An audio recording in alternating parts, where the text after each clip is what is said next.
The universe does not announce its miracles. It does not warn the living when the boundaries between worlds grow thin, when the fabric separating one reality from another develops the kind of tear that swallows fleets whole and deposits them somewhere impossible. The Bajoran wormhole had always been a place of wonder, a stable passage through subspace. 60,000 light-years collapsed into a heartbeat, guarded by beings of pure energy who existed outside of linear time. The Bajorans called them prophets. Starfleet called them wormhole aliens. Both were right. Both were also completely unprepared for what the prophets pulled through the rift on Stardate 51,247.3. In the 47th year of the Dominion War's grinding, blood-soaked second phase, it began with an anomaly. Lieutenant Jadzia Dax noticed at first a subspace variance, reading near the mouth of the wormhole that didn't match any known phenomenon in the Trill science database, and Dax had 8 lifetimes of science databases to draw from. The variance pulsed with an organic rhythm, almost biological, like a heartbeat amplified across 3 sectors of space. She ran the diagnostic twice, flagged it priority 1, and opened a channel to ops before the third pulse hit. By then, the wormhole had already opened. It did not open the way it usually did, that familiar, breathtaking spiral of blue and white light, elegant and controlled. This opening was violent. The wormhole tore wide like a wound, its edges crackling with chronotin radiation and a strange amber energy that the station's sensors could not classify. Every alarm on Deep Space Nine triggered simultaneously. In the promenade below ops, Quark's bar went silent mid-argument. On the Defiant, docked and powered down for maintenance. Emergency systems flickered to life without being activated. And through the wound in space came the ships. Not Dominion attack cruisers. Not Cardassian warships. Not anything in any database Starfleet had compiled.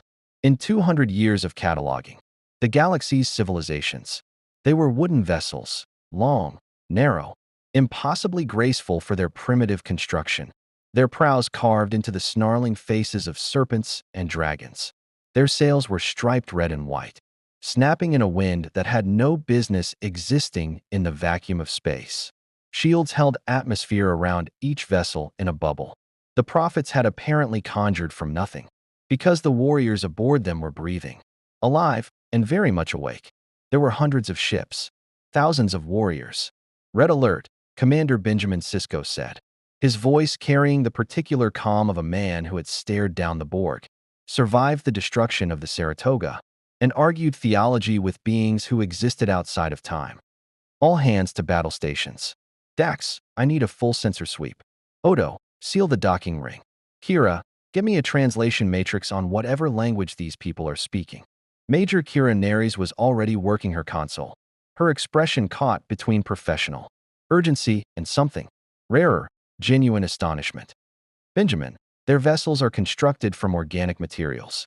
Wood and iron. There are no energy signatures consistent with any known propulsion system. No warp core, no impulse drive, no thruster array. They're not moving under their own power. Something brought them here, Dax said quietly.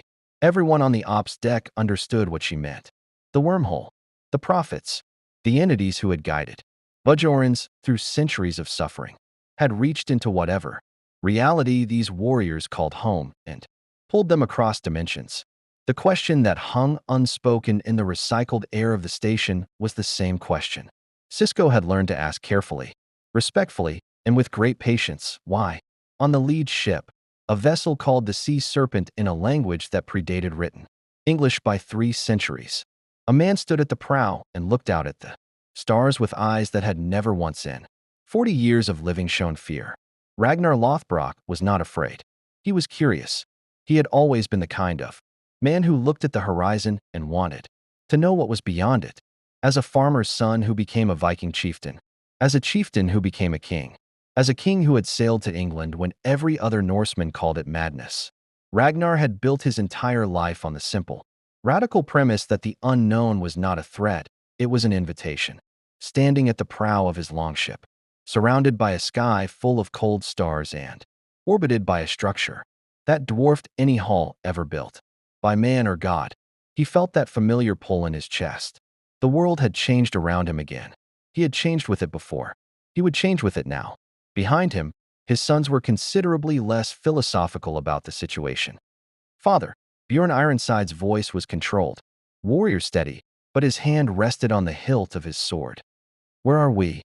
Not where we were, Ragnar said. That is not an answer. It is the only honest one. Ragnar turned and surveyed the fleet strung out. Behind them, hundreds of longships. The greatest Norse fighting force ever assembled. The Great Heathen Army that had set sail to carve its name into history. They were alive. The air in their lungs was cold and strange tasting, but it was air. The stars around them were unfamiliar, but they were stars. Whatever had swallowed them had at least had the courtesy to keep them breathing. Tell the men to hold weapons. No one draws a blade until I give the word.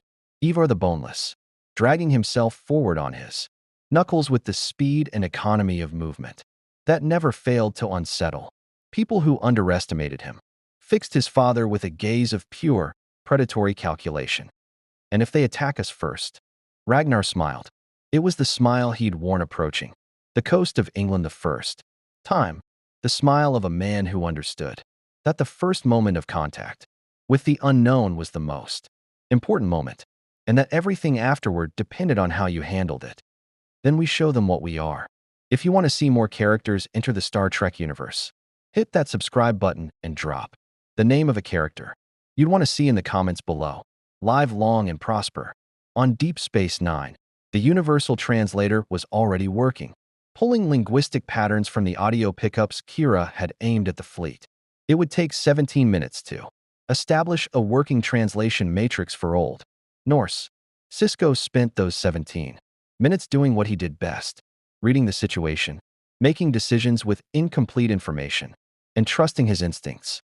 They're not attacking, Odo reported from the security console, his changeling features arranged in an expression of careful neutrality. That didn't entirely conceal his fascination. The lead vessel is holding position. The others are following its lead. Someone's in command, Sisko said. Someone very much in command, Dax agreed, highlighting the prow of the lead ship on the view screen. The man standing there was visible even at this resolution, tall, lean, utterly still in the way that only truly dangerous people could be still. Benjamin, the prophets don't do things without reason. Whatever they pulled through that wormhole, whoever that man is, it means something. Sisko stared at the view screen for a long moment. The Dominion War was grinding the Alpha Quadrant into dust. The Founders were winning. Starfleet was bleeding.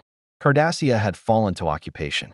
And into this moment of maximum crisis, the prophets had deposited an ancient army of warriors from another dimension entirely. He reached for his comm badge. Sisko to all senior staff. Prepare a welcoming party. And someone tell Quark to clear the holosuit. I have a feeling we're going to need the space. The docking ring of Deep Space Nine had seen its share of unusual arrivals. Klingon battle cruisers bristling with weaponry. Jem'Hadar attack ships trailing the cold menace of the Dominion. Freighters carrying refugees from worlds the war had chewed up and spat out. But Chief Miles O'Brien, standing at the primary airlock with a security detail of 6, and the expression of a man who had long since exhausted his capacity for surprise, had never in his Starfleet career supervised the docking of a 9th century Norse longship.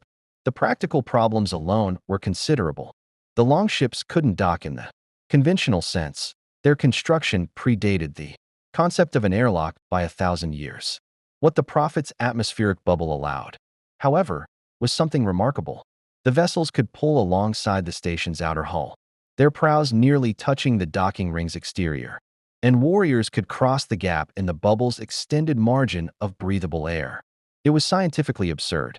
O'Brien's tricorder readings made no sense whatsoever, and he was a man who had rewired half a space station from scratch. He filed the impossibility away under the growing category of things the wormhole aliens do that I will never understand, and focused on the task at hand. The first man across was not Ragnar. Ragnar sent Bjorn. It was a deliberate choice, and Sisko recognized it immediately as such when he reviewed the sensor footage afterward.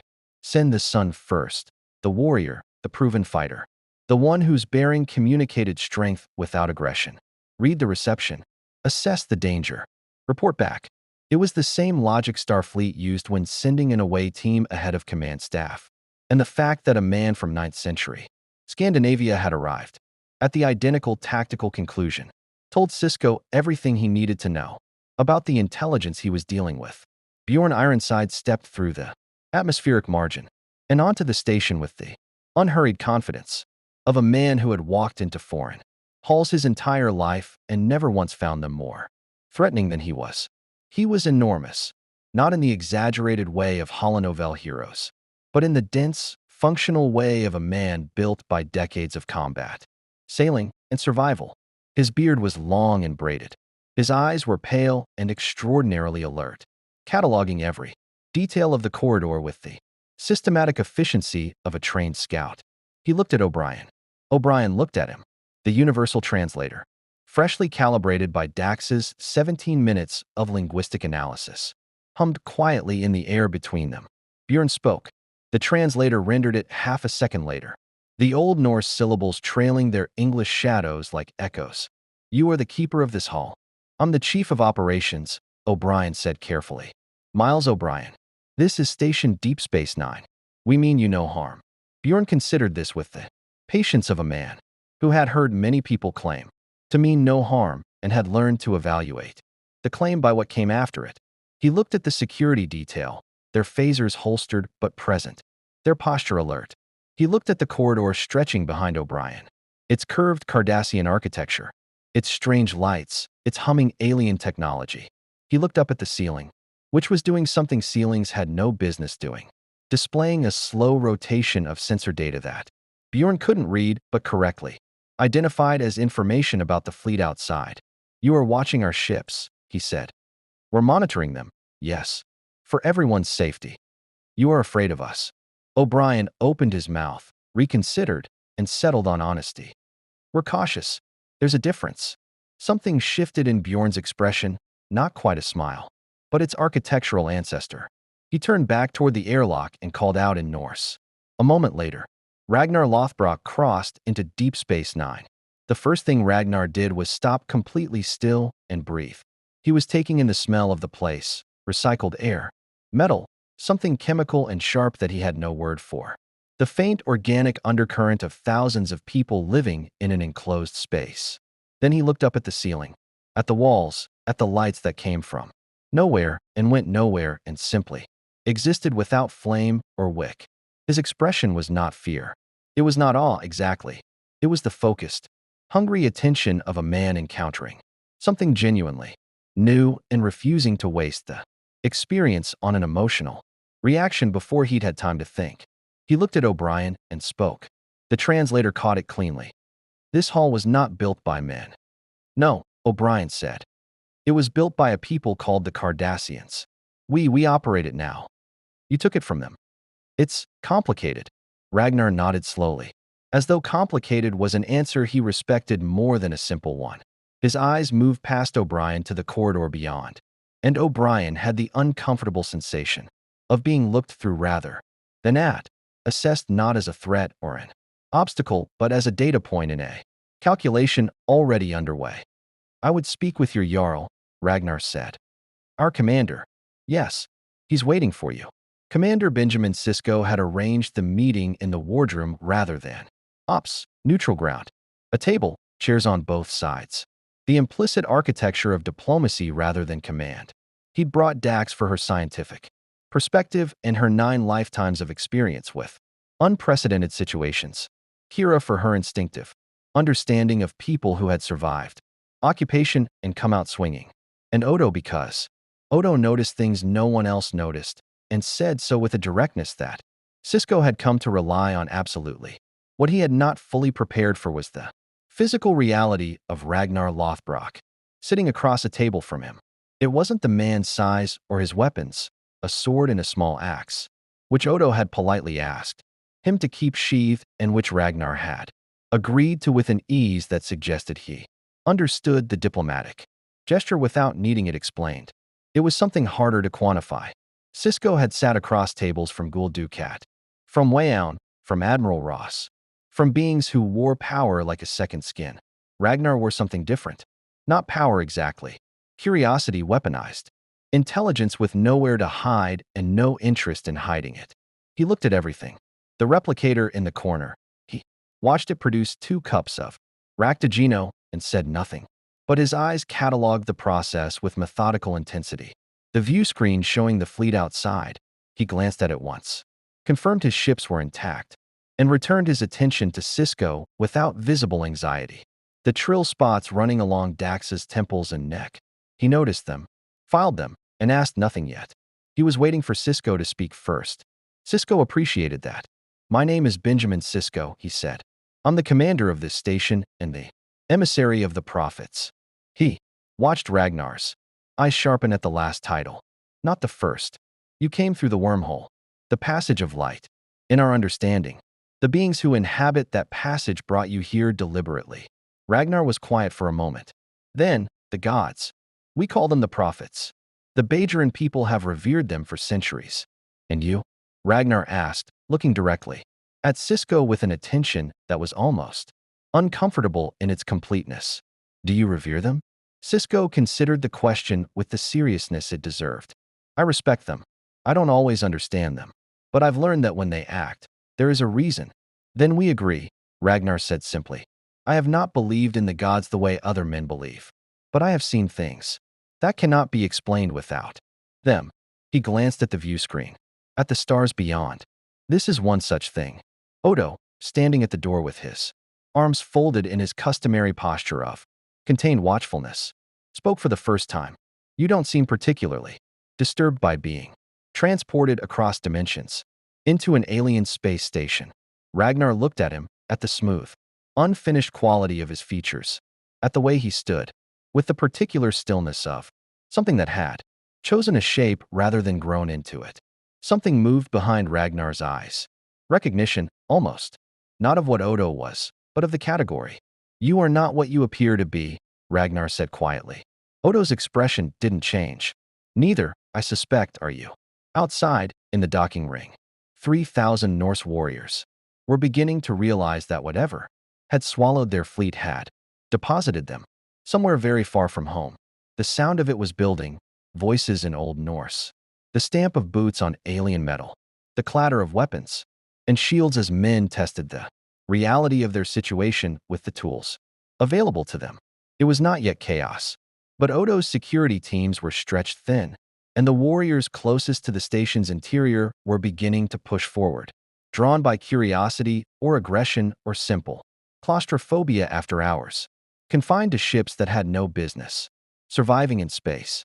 And in the farthest longship of the fleet, his legs folded beneath him in the position that substituted for standing, Ivar the Boneless sat very still and watched the station with eyes that held no curiosity whatsoever, only calculation, only appetite. He had already identified the patrol patterns of the security teams.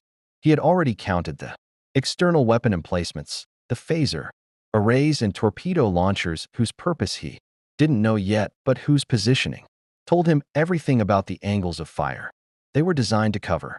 He had already begun to wonder who else might want what he was beginning to understand this place represented: power, knowledge, access to whatever lay beyond that passage of light.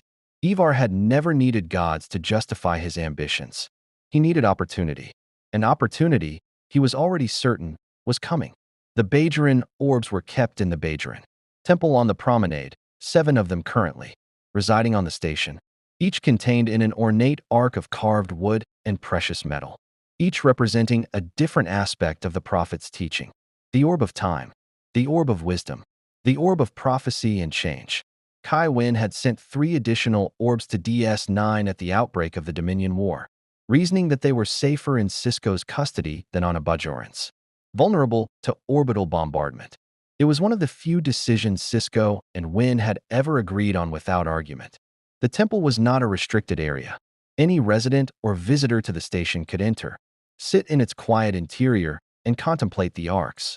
The orbs themselves were accessible only to Bajorans. And to Sisko in his capacity as emissary, contact with an orb without proper spiritual preparation could cause an orb experience so overwhelming it left the unprepared mind temporarily shattered, adrift in nonlinear time. No one had thought to tell Ragnar Lothbrok any of this. He found the temple on his third hour of exploring the promenade, having spent the first 2 hours moving through the stations, public areas with the systematic thoroughness of a man, mapping a foreign coastline. He had walked Quark's bar, stood at its entrance for a full minute, cataloging the alien faces, the games of chance, the liquid flowing from containers he had no name for. Before moving on without entering, he had watched the Replimat, puzzling over the replicators, with an intensity that had made two ensigns deeply uncomfortable before they'd been reassured by Dax, accompanying Ragnar at a respectful distance. That curiosity was not the same as threat assessment. He had stopped at the viewport, overlooking the docking ring, and counted his ships with the practiced eye of a man who understood that armies had a tendency to become problems when left unsupervised. Then he had seen the temple door and walked through it. The interior was dim and fragrant. Incense burned in small braziers, a Bajoran spiritual practice that predated the station by millennia. The light was amber and soft. 3 Bajoran women knelt in prayer before the arks, their heads bowed, their earrings, the traditional dija pag worn on the right ear, catching the candlelight. They looked up when Ragnar entered, startled but not immediately frightened.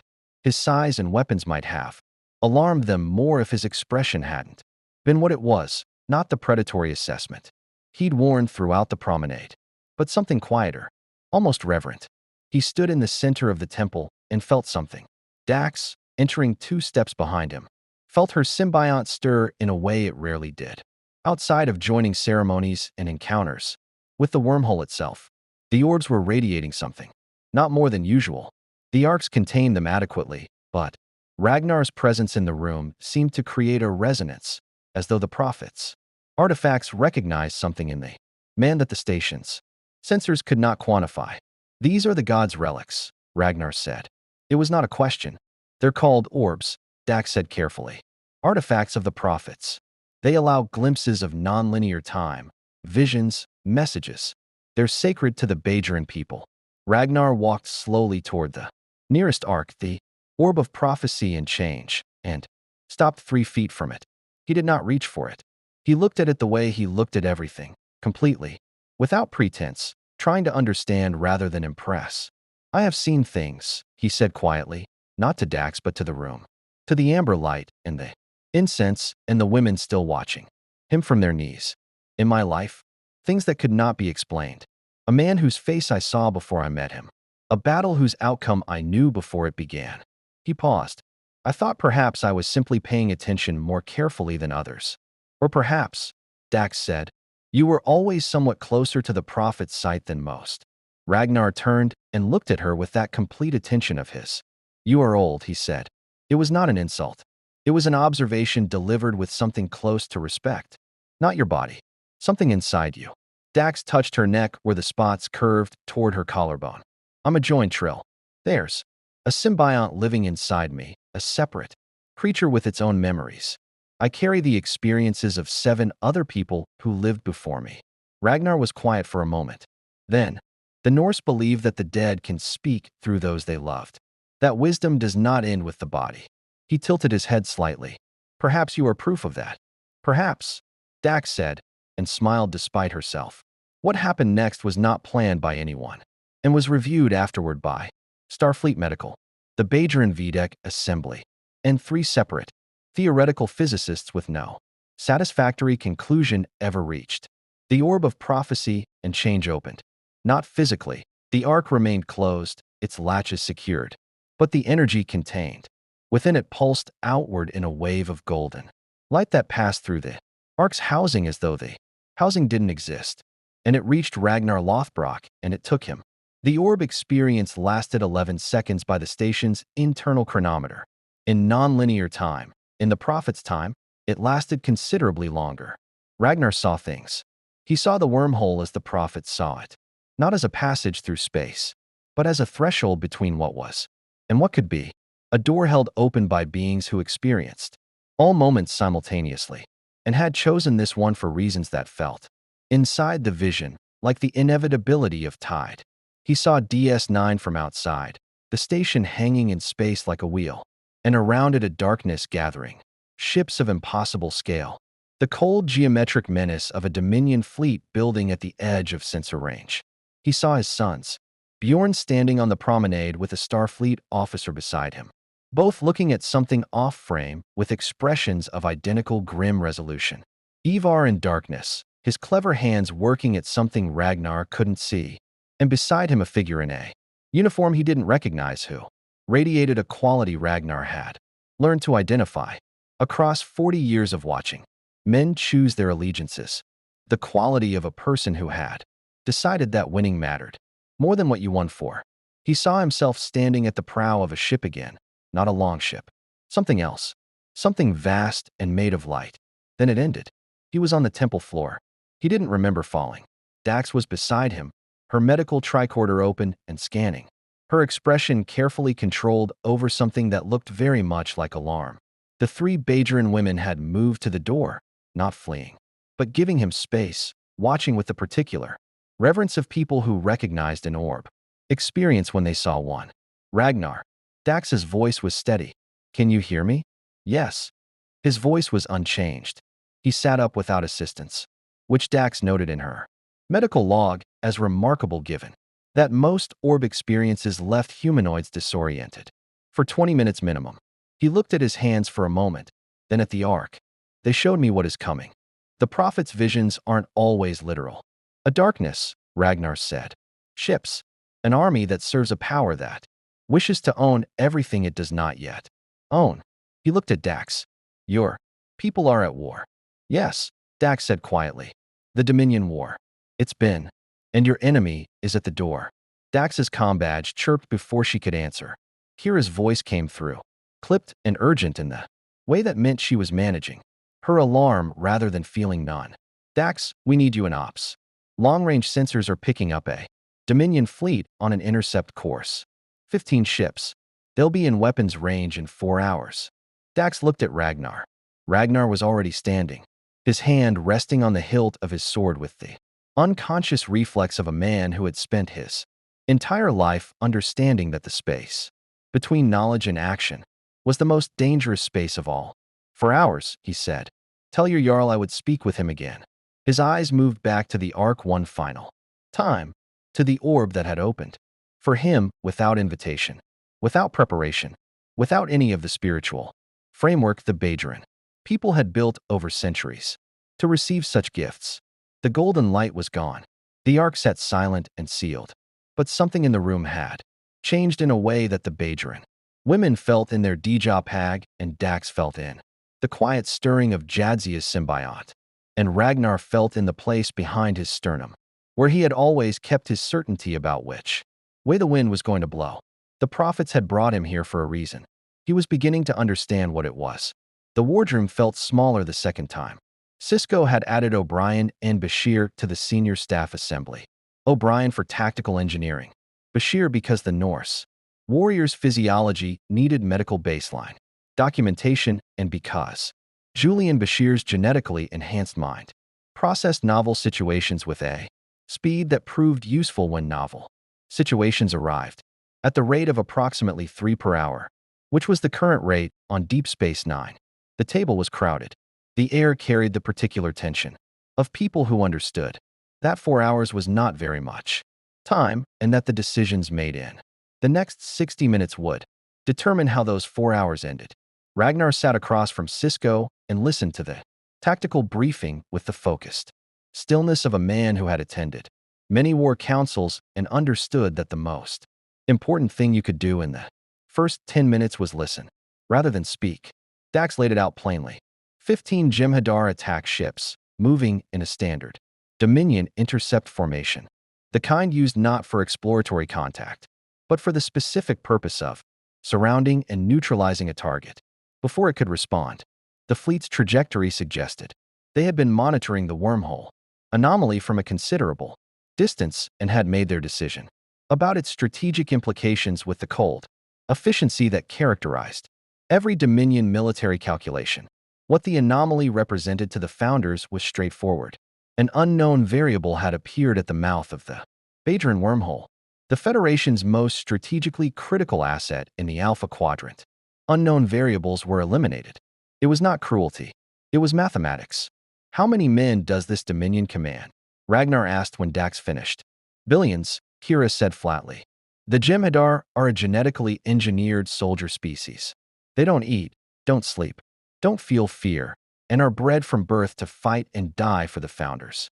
One Jem'Hadar soldier is the combat equivalent of, she paused, searching for a reference point that would mean something to a 9th century Norse chieftain. Of your 10 best warriors, Bashir supplied helpfully. Then, reconsidering the man sitting across from him, perhaps 5. Ragnar absorbed this without visible reaction. And the ships that are coming. 15 of them. Each carries approximately 150 Jem'Hadar, O'Brien said, plus weapon systems that could reduce this station to debris in under 3 minutes if our shields fail.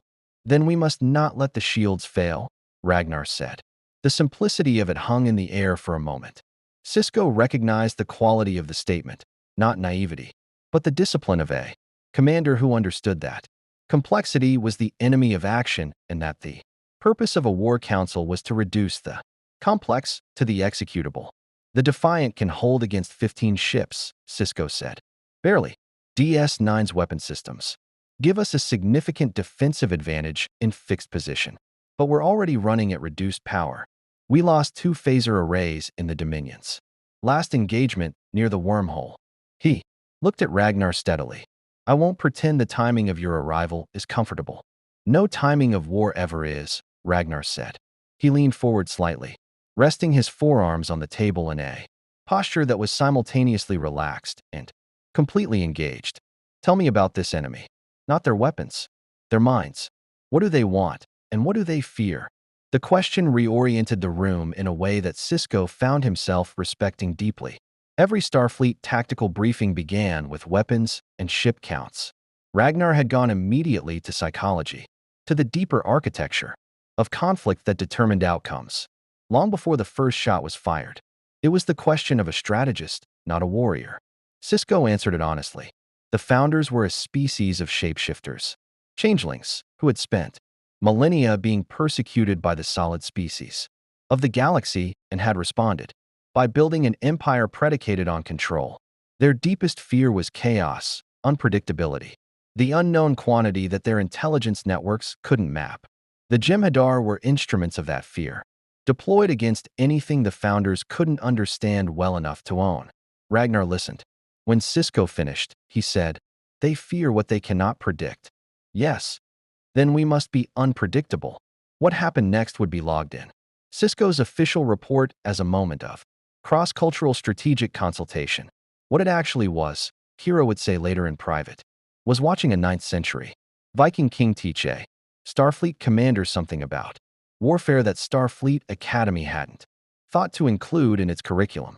Ragnar proposed using the longships, not as weapons. He was under no illusion that wooden vessels with iron fittings could survive contact with Jem'Hadar weapons fire.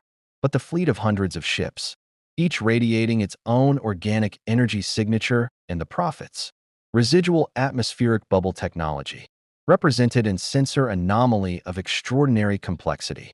The Jem'Hadar would be scanning a field of hundreds of contacts, each one biologically distinct, each one radiating the same inexplicable energy that had drawn them here in the first place.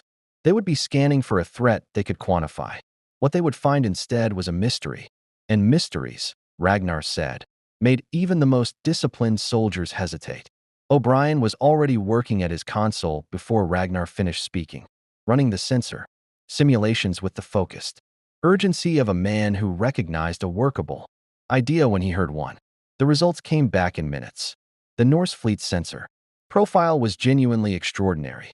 340 individual contacts, each one biologically active, each one radiating the chronotin and amber energy residue of their passage through the Prophet's dimensional rift. To a Jem'Hadar tactical computer, it would look like nothing in any database. It would look, Brian said with the particular satisfaction of an engineer solving an elegant problem, like absolute chaos. They'll still engage, Kira said. The Dominion doesn't hesitate for long. Long enough, Ragnar said. Hesitation is not victory. It is an opening. An opening is all I have ever needed. Sisko studied him. What are you proposing? Let me go out to meet them. In my ship, before your defiant moves. One vessel, one man, moving toward their fleet without weapons. Drawn, he met Sisko's eyes with the direct, uncomplicated gaze of someone who had walked alone into enemy halls before and understood precisely what it cost and what it bought. Every enemy I have ever faced has made the same mistake when confronted with something they do not understand. They look at it. They try to classify it. In that moment of looking, they forget to watch what is happening behind them. The room was quiet. Bashir broke it first, because Bashir always did. That's either the most tactically sophisticated thing I've heard this week or the most suicidal. In my experience, Ragnar said, with something that was almost a smile, those are frequently the same thing. Sisko stood and moved to the viewport. Outside, the Norse fleet hung in space around the station like a constellation that hadn't existed yesterday. The longship's carved prows facing outward in every direction with an organic, almost living quality that his sensors still couldn't fully explain. Beyond them, for hours away and closing, 15 Jem'Hadar ships were coming with the cold, geometric certainty of a force that had never encountered something it couldn't eventually destroy. He thought about what the prophets did and didn't do. They didn't act without purpose. They didn't pull a man across dimensions to watch him die in the opening engagement of a conflict he'd had no part in creating. They had shown Ragnar a vision. They had opened an orb for a man who had no spiritual framework for receiving it and who had received it anyway, completely, without flinching. He turned back to the table. Ragnar, he said, I need you to understand something about how I operate. Every decision I make on this station is my responsibility. The lives of my crew, the safety of Bajorans, the defense of the wormhole, all of it lands on me. I don't hand that responsibility to anyone, regardless of what the prophets may have planned. Ragnar nodded slowly. A Jarl who shares his responsibility has none. Exactly. Sisko held his gaze. So I'm not giving you command of this engagement, but I am asking for your help, and I am telling you that your idea has merit. Then we are agreed. We're agreed. Sisko reached for his comm badge. But before you go anywhere near that Jem'Hadar fleet, I need your sons on the same page. All of them. The pause that followed was the first pause Ragnar had allowed himself since arriving on the station. Brief. Barely a second, but Sisko caught it. And Kira caught it, and Odo, who caught everything, filed it away with the careful attention he gave to details that seemed small and turned out to be the hinge on which everything else turned. My sons, Ragnar said, are not always of one mind. I know, Sisko said. I've been monitoring your fleet. He pulled up the sensor display. In the farthest longship from the station, a single biosign sat motionless and alone, facing not toward DS9 but outward, toward the stars, toward the distant edge of sensor range where the Jem'Hadar fleet was growing slowly, inevitably larger. Ivar the Boneless had not moved in 2 hours. He had, however, sent and received 4 tight beam communications on a frequency that O'Brien had only just isolated and that originated from a source that turned out, upon analysis, to be a Cardassian relay beacon deployed 18 months ago and never decommissioned. Someone had answered. The Cardassian who answered Ivar's signal was not a soldier. He was something considerably more dangerous. Gould Trennick commanded no warship, held no battlefield commission, and had not worn a military uniform in the functional sense for 11 years. What he commanded instead was a network, a web of informants, relay beacons, salvaged communication arrays, and carefully cultivated relationships with people on every side of every conflict in the Alpha Quadrant who had something to sell and the intelligence to recognize a buyer who paid in survival rather than currency. In the shifting, brutal landscape of the Dominion War, where allegiances changed with the tide of battle and yesterday's ally was tomorrow's occupied territory, Trennick had made himself indispensable to precisely the kind of people who preferred not to be known. He operated from a converted Hideki-class patrol vessel running without transponder in the debris field of the Terok Nor construction yards, close enough to DS9 to monitor its communications, far enough to remain outside standard sensor sweeps. He had been watching the Norse fleet's arrival with the focused attention of a Cardassian who understood that extraordinary Events represented extraordinary opportunities, and he had been composing his approach for 2 hours before. Ivar's signal reached him. The fact that Ivar had found him first told Trennick everything he needed to know about the youngest Lothbrok son. The communication was brief, conducted in visual silence. Ivar had correctly deduced that his end of the transmission was potentially monitored, and had used the tight beam frequency in a way that suggested either technological intuition or assistance from someone aboard the station who shouldn't have been providing it. The message itself was simple, translated through a linguistic algorithm. Trennick had activated the moment the universal translator matrix for Old Norse became available on the station's open systems. I know what this place is worth. I know what my army is worth. Tell me who else knows. Trennick had smiled. It was a thin, precise smile, the kind that Cardassians reserved for moments when the universe demonstrated that it had, against considerable odds, arranged itself sensibly. He sent back 4 words: meet me. Come alone. Ivar did not tell his brothers. He told Gunnar, his most trusted huskarl, to maintain the appearance of his presence in the longship, a bundled cloak, a position shield, the kind of decoy that had served Norse warriors since before Ivar was born. Then he moved through the atmospheric bubbles, margin with the extraordinary upper body strength that compensated for everything his legs couldn't do, pulling himself along the outer hull of the station toward the docking rings. Secondary maintenance access point, which O'Brien's security rotation left unwatched for precisely 11 minutes every third hour. Ivar had identified this gap in the first hour.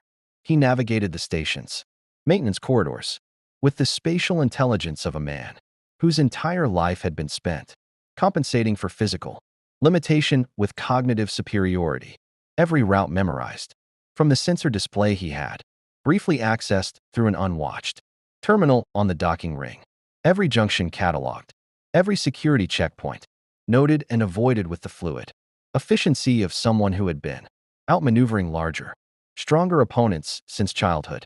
He moved quickly and silently through the curved Cardassian passageways, past the humming conduits of technology he couldn't name but whose purpose he was already beginning to intuit, toward the external docking port where Trennick's shuttle had quietly attached itself without triggering the station's automated docking protocols. They met in the shuttle's cramped forward compartment, and for a moment simply looked at each other across the gap of approximately 14 centuries of civilizational development. Trennick spoke first, because Cardassians almost always did. You are more impressive in person than on sensor display.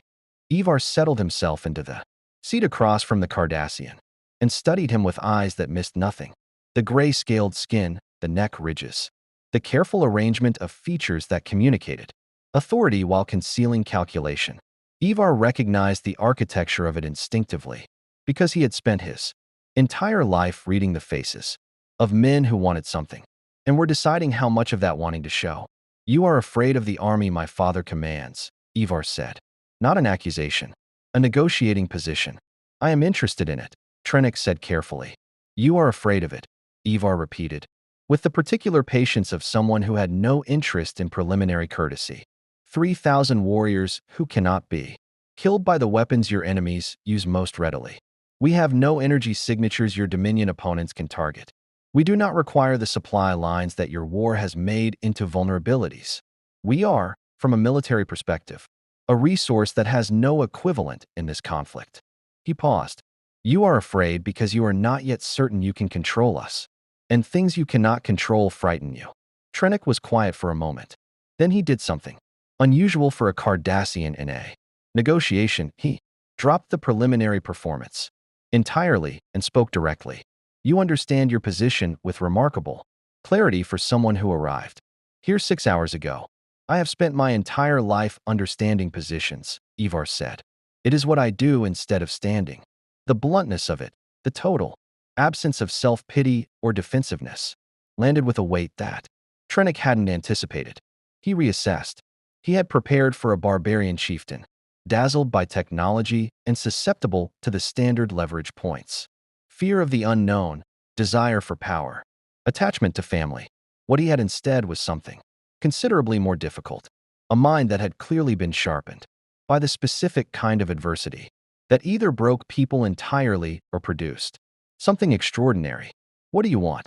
Trennick asked. What any man wants, Ivar said. To matter. To leave something that outlasts him. He looked around the shuttles interior with an expression that was not wonder but evaluation. The difference between a tourist and a general surveying a battlefield. This war your people are fighting. Tell me who is winning. Trennick told him the truth. Because Cardassians lied reflexively in negotiations, and he had calculated that this particular opponent would recognize a lie faster than the words that composed it. The Dominion was winning, slowly, methodically, with the grinding inevitability of a force that had more soldiers than the Federation had stars. Cardassia had aligned with the Dominion and was beginning to understand the cost of that alignment. The founder's concept of partnership was indistinguishable from occupation. If you stood in the right place to see it clearly, the Federation was bleeding. Deep Space Nine was a symbolic prize the Dominion wanted for reasons of morale as much as strategy. Ivar listened to all of it with the focused attention of a man filing information rather than reacting to it. And my father, he said, what will Sisko offer him? Alliance, protection, passage home. Eventually, if such a thing is possible. Trennick folded his hands on the table with the careful deliberation of a man playing his strongest card. What Starfleet offers is always the same: dignity, principles, the comfort of fighting for something that sounds worthy. What it cannot offer is what men like you actually want, which is a world, Trennick said simply. The Dominion controls 17 inhabited systems in the Alpha Quadrant already. The founders care nothing for planets. They care for order, for control exercised from a distance. The physical territory means nothing to them. He met Ivar's eyes steadily. To the right intermediary, a world could be made available. A planet with breathable atmosphere, arable land. Resources sufficient for a civilization to take root. Given to the Great Heathen Army in exchange for 3 months of military service. The shuttle was very quiet. Outside, through the small viewport, the Norse fleet was visible. Hundreds of longships hanging in space, with their carved prows and their striped sails, impossibly present in a universe that had no framework for them. 3,000 warriors waiting for direction. 3,000 warriors who would follow whoever pointed most convincingly toward the horizon. Ivar looked at the fleet for a long time. My father will not agree to this, he said. I'm not speaking to your father, Trennick said. Another silence. Longer this time. I need to know, Ivar said finally, what the Dominion fleet approaching this station intends to do when it arrives. Trennick's expression didn't change. Eliminate the anomaly. The Norse fleet, the station, the wormhole access, all of it. The founders have determined the variables are uncontrollable, including us. You arrived 4 hours ago. From the founders' perspective, you are an unknown quantity. Unknown quantities are eliminated, Ivar said. Yes, your Sisko told us the same thing. He looked at Trennick with an expression that was simultaneously cold and completely alive, the expression of a man for whom the discovery that powerful forces wanted him dead was not a source of fear but of focus. Then we have a mutual problem. The fleet that is coming will destroy us both if we do nothing. Which is why, Trennick said, I suggest we do something. For hours away, 15 Jemadar ships continued their approach, with the mathematical patience of a force that had never learned to doubt its own inevitability. On DS9, Sisko was coordinating defensive positions and trying to locate Ivar, whose biosign had disappeared from internal sensors in a way that O'Brien described as technically impossible and Odo described, with characteristic precision, as deeply concerning. Ragnar stood at the viewport, in the wardroom, and watched the stars, with the expression of a man listening to something no one else in the room could hear.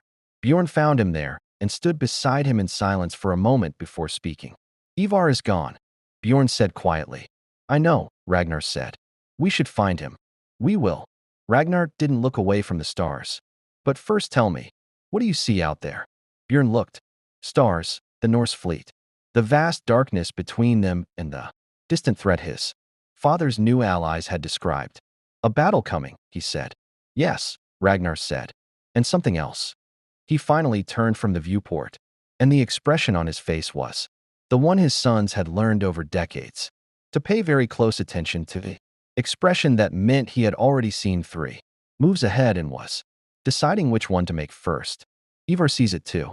That is what worries me. Odo found Ivar 40 minutes later, not through sensor sweeps. Ivar had somehow acquired a Bajoran comm badge and was using its low-level interference field to scatter his biosign across a 12-meter radius, a trick that O'Brien would later describe as either accidental or terrifying depending on whether a 9th century Norse warrior had intuited subspace sensor physics through pure tactical instinct or received assistance. Odo's method was considerably simpler than sensor technology. He had spent years learning that the most reliable way to find someone who didn't want to be found was to stop looking for the person and start looking for the shape their absence made in the world around them. Ivar's absence had a very specific shape. The secondary maintenance corridor connecting the docking ring to the station's outer hull access points showed 3 sets of scuff marks, inconsistent with Starfleet boot patterns. The external docking port designated M7 had a pressure differential of 0.003 atmospheres, infinitesimal, unlogged, the kind of variance produced by a hatch opened and closed very carefully by someone who understood that thoroughness was its own form of signature. And Quark, when Odo applied the particular quality of attention that made the Ferengi deeply uncomfortable, admitted that a Cardassian shuttle had been on his illegal docking registry for 6 hours and that he had chosen not to mention it because mentioning it would have required explaining the illegal docking registry. Odo collected Ivar from the maintenance corridor junction outside port M7 without drama. Ivar made no attempt to flee or fight. He looked up at Odo's approach with the calm of a man who had already extracted what he needed from the situation and regarded capture as a separate, manageable problem. He allowed himself to be escorted to Sisko's office with the cooperative detachment of someone who was already 3 conversations ahead of the one currently happening. Sisko closed the office door and looked at Ivar across his desk for a long moment without speaking. Ivar looked back with equal patience. "You met with a Cardassian intelligence operative," Sisko said finally. "I met with a man who had information I needed," Ivar said through the translator. The identity of his allegiance was secondary. In this quadrant, in this war, a Cardassian intelligence operative's allegiance is not secondary. It is the entire point.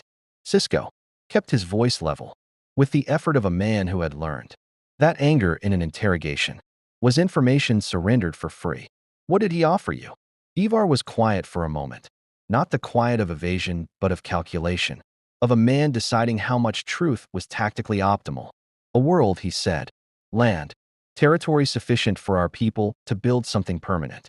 In exchange for military service to the Dominion." Sisko absorbed this without visible reaction, which Ivar noted and filed away as evidence of genuine command discipline. "And what did you tell him?" "I told him nothing definitive." Ivar shifted his weight on the chair, adjusting for the permanent discomfort of legs that required constant management. "I listened.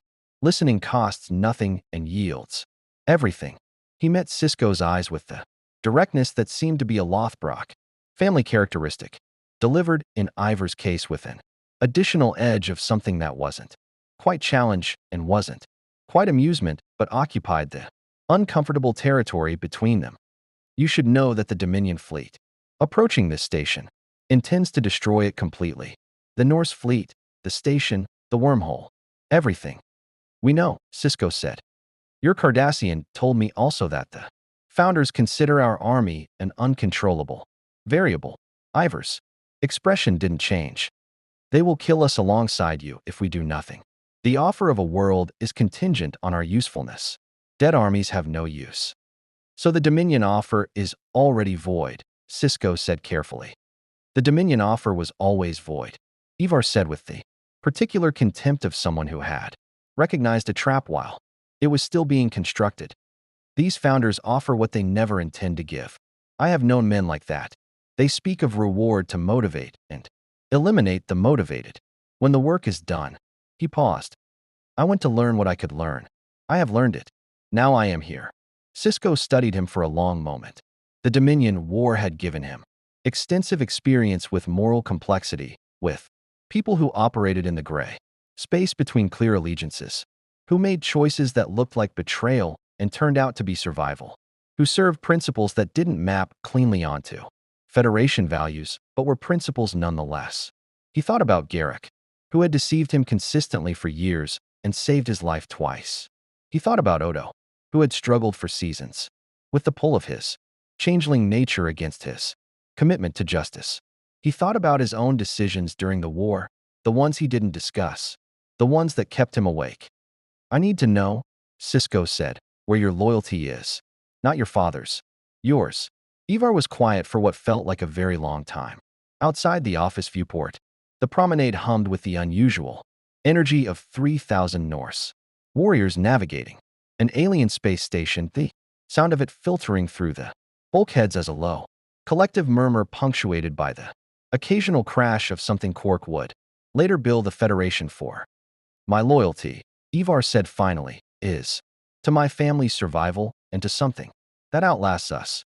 He looked at his hands for a moment, the hands that had done the work his legs couldn't, that had carried him through a life that should by conventional measure have been limited and had instead been extraordinary. "The Dominion offers a world, but serves a principle I cannot respect. You offer principles, but no world." He looked up at Sisko. "What my father saw in your God's vision, the darkness at the door, he believes it means something. That we were brought here for a purpose beyond conquest." A pause that held something complicated in it. "I am not my father, but I am his son. Those are not contradictory things." Sisko leaned forward. "Then help me keep this station intact long enough to find out what that purpose is." The senior staff meeting that followed was the most unusual in deep space Nine's operational history, which was considerable competition. Ragnar sat beside Sisko at the head of the table. Bjorn sat beside Ragnar with the contained readiness of a man who had been told the situation was serious and had responded by becoming very still and very present. Ivar sat at the table's far end, separated from his brothers by 4 Starfleet officers and the specific quality of silence that existed between people who loved each other and were furious with each other simultaneously. O'Brien put the tactical situation on the main display. 3 hours and 12 minutes. Until the Jem'Hadar fleet reached weapons range.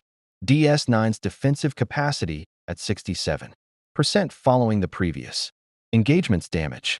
The Defiant could hold against 15 ships for approximately 40 minutes before shield failure. Enough time to evacuate non-essential personnel through the wormhole to Bajorans. Not enough time to win. Ragnar's longship distraction proposal remained the best opening gambit available. But Dax had been running the simulations, and the numbers were not comfortable. The Jem'Hadar would hesitate. O'Brien's sensor modeling confirmed it. The Norse fleet's profile was genuinely unprecedented in their tactical database, but hesitation bought minutes. Not the kind of strategic reversal that changed outcomes. "We need them to stop entirely," Kira said. "Not slow down. Stop. Or turn back," Bashir added. "The Dominion doesn't turn back," Worf said from the doorway, having arrived from the Defiant, with the timing of a man who had heard the word battle from 3 decks away and followed it instinctively. He looked at the Norse contingent at the table with the particular expression of a Klingon encountering warriors he was genuinely uncertain how to classify. They can be defeated.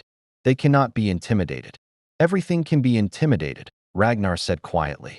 "The method simply varies." Worf looked at him. Something passed between them, a recognition, almost the specific frequency on which warriors identified each other across every cultural barrier. "Explain," Worf said and sat down. Ragnar explained.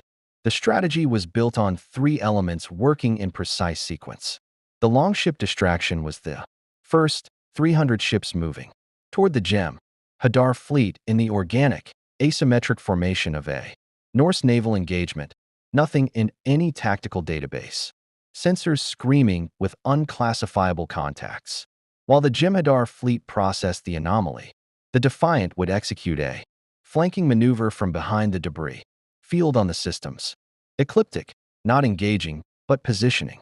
The third element was the wormhole. The room went very quiet. You want to open the wormhole, Dax said slowly. I want your gods to open it, Ragnar said. At the precise moment the Jem'Hadar fleet is between my ships and your station. Between two things they cannot explain. Facing a passage that leads to beings they have no framework to understand. He looked at Sisko. You said the founders fear what they cannot predict. Give them three unpredictable things simultaneously. No army advances into three simultaneous unknowns. I can't command the prophets, Sisko said. No, Ragnar said.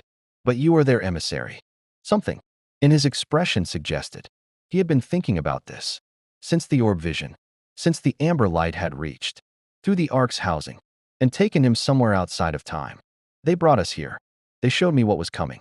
They did not do these things so that we could lose. The room was silent. Worf broke it with a single word, delivered in the tone of a Klingon who had made up his mind. When? Sisko looked around the table. At Dax, who was already running wormhole activation calculations. At O'Brien, whose fingers were moving across his console with the focused energy of a man who had decided something was possible and was now simply working out how. At Kira, whose expression had shifted from tactical concern to something older and deeper, the faith of a Bajoran woman who had never entirely stopped believing that the prophets acted with purpose. At Ragnar, who was watching him with the patient certainty of a man who had already decided that this particular commander was going to make the right choice and was simply waiting for it to happen. We move in 90 minutes, Sisko said. Ragnar, I need your fleet in formation. Worf, get the Defiant ready. Dax, already on it, she said. Ivar, who had said nothing since the strategy began, spoke once, quietly, from the far end of the table. There is one more thing. Everyone looked at him. The Cardassian, he said. Trennick. His shuttle is still docked at port M7. He has been monitoring this conversation.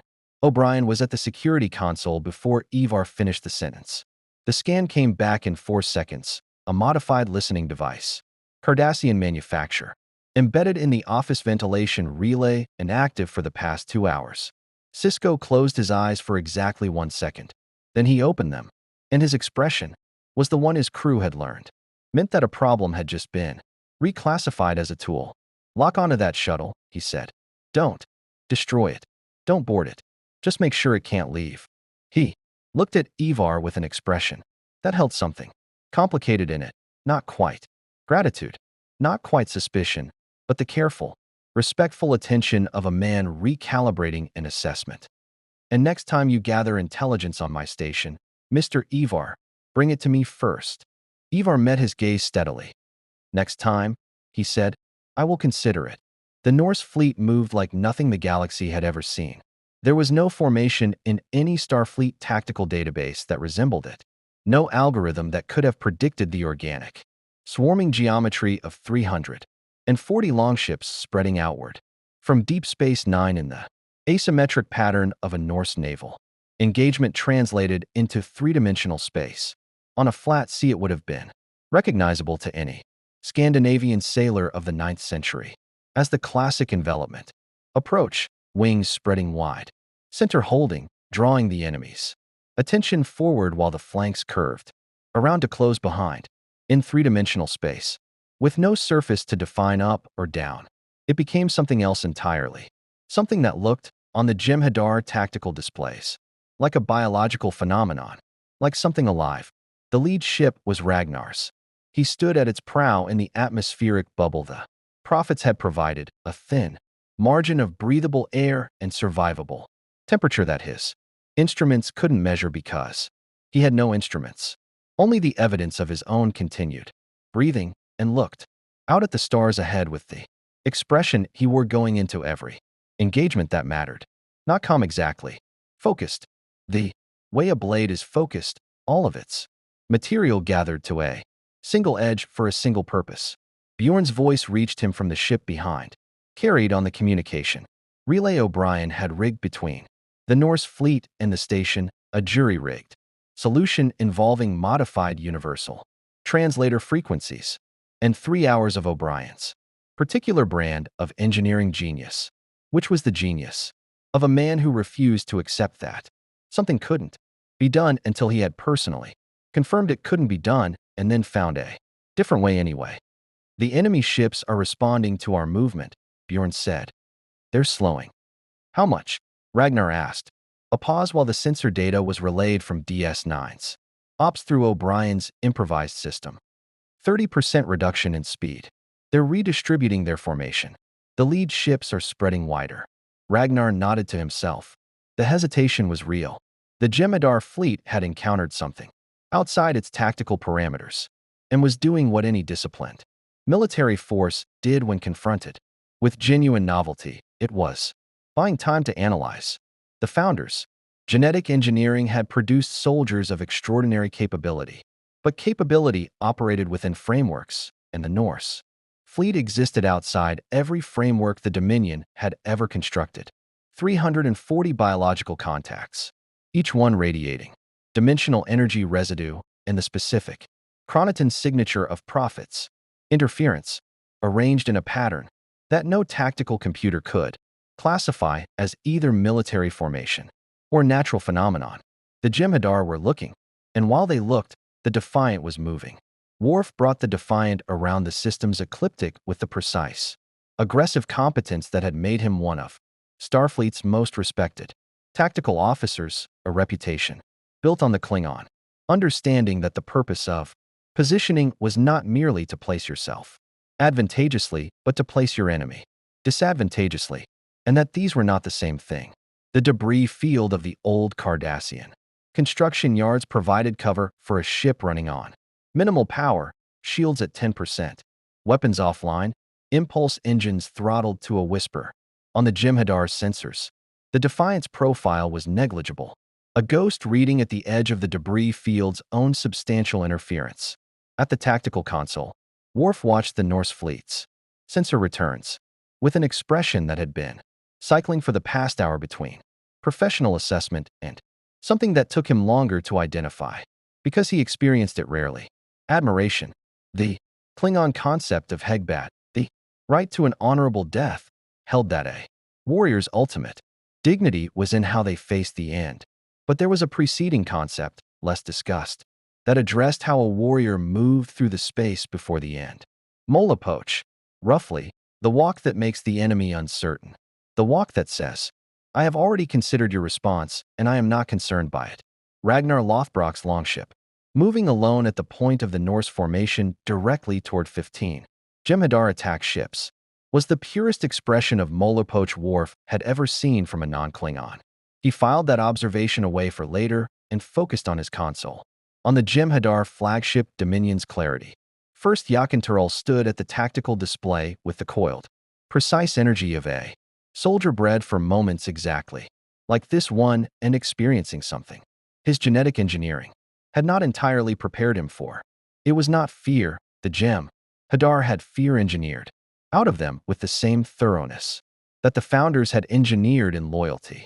It was something adjacent to uncertainty, which was itself adjacent to a concept the Jem'Hadar had no word for because the founders had seen no need to provide one. The contacts on his display refused to resolve into anything his tactical database recognized.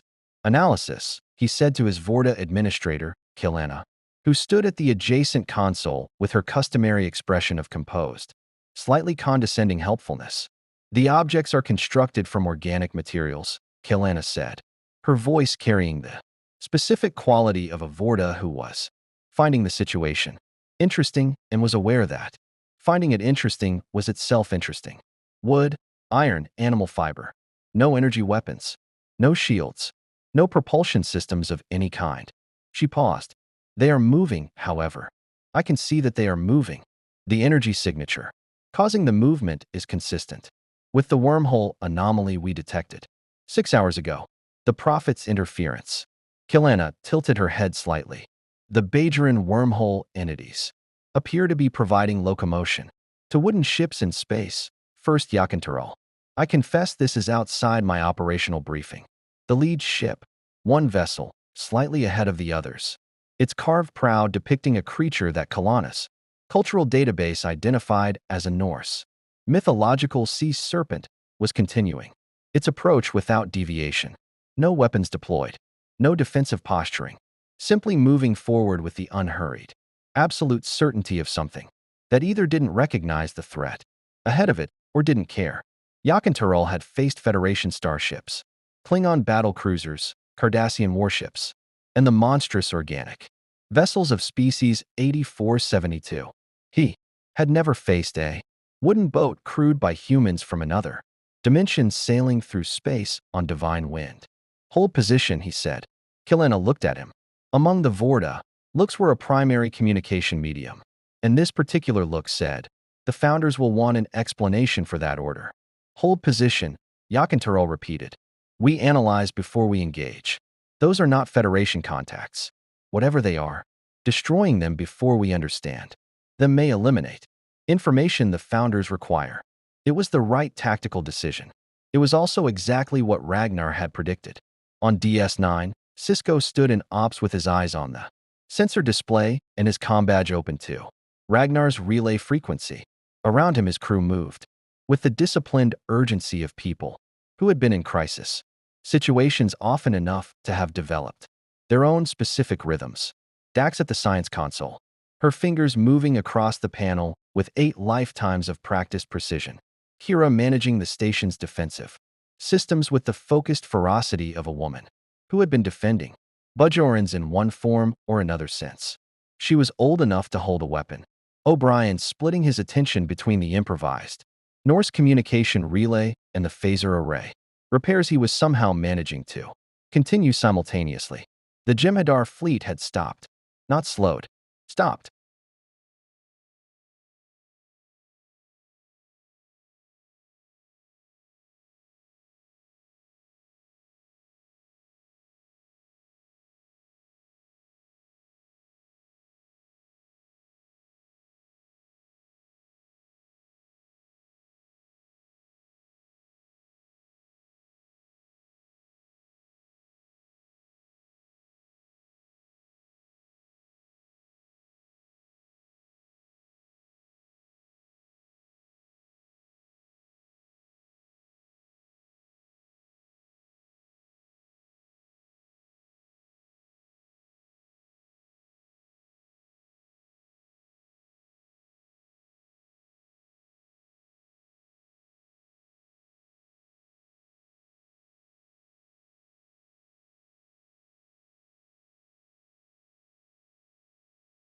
It's working, Kira said quietly, with the particular restraint of someone who had been disappointed by tactical situations often enough to avoid celebrating early.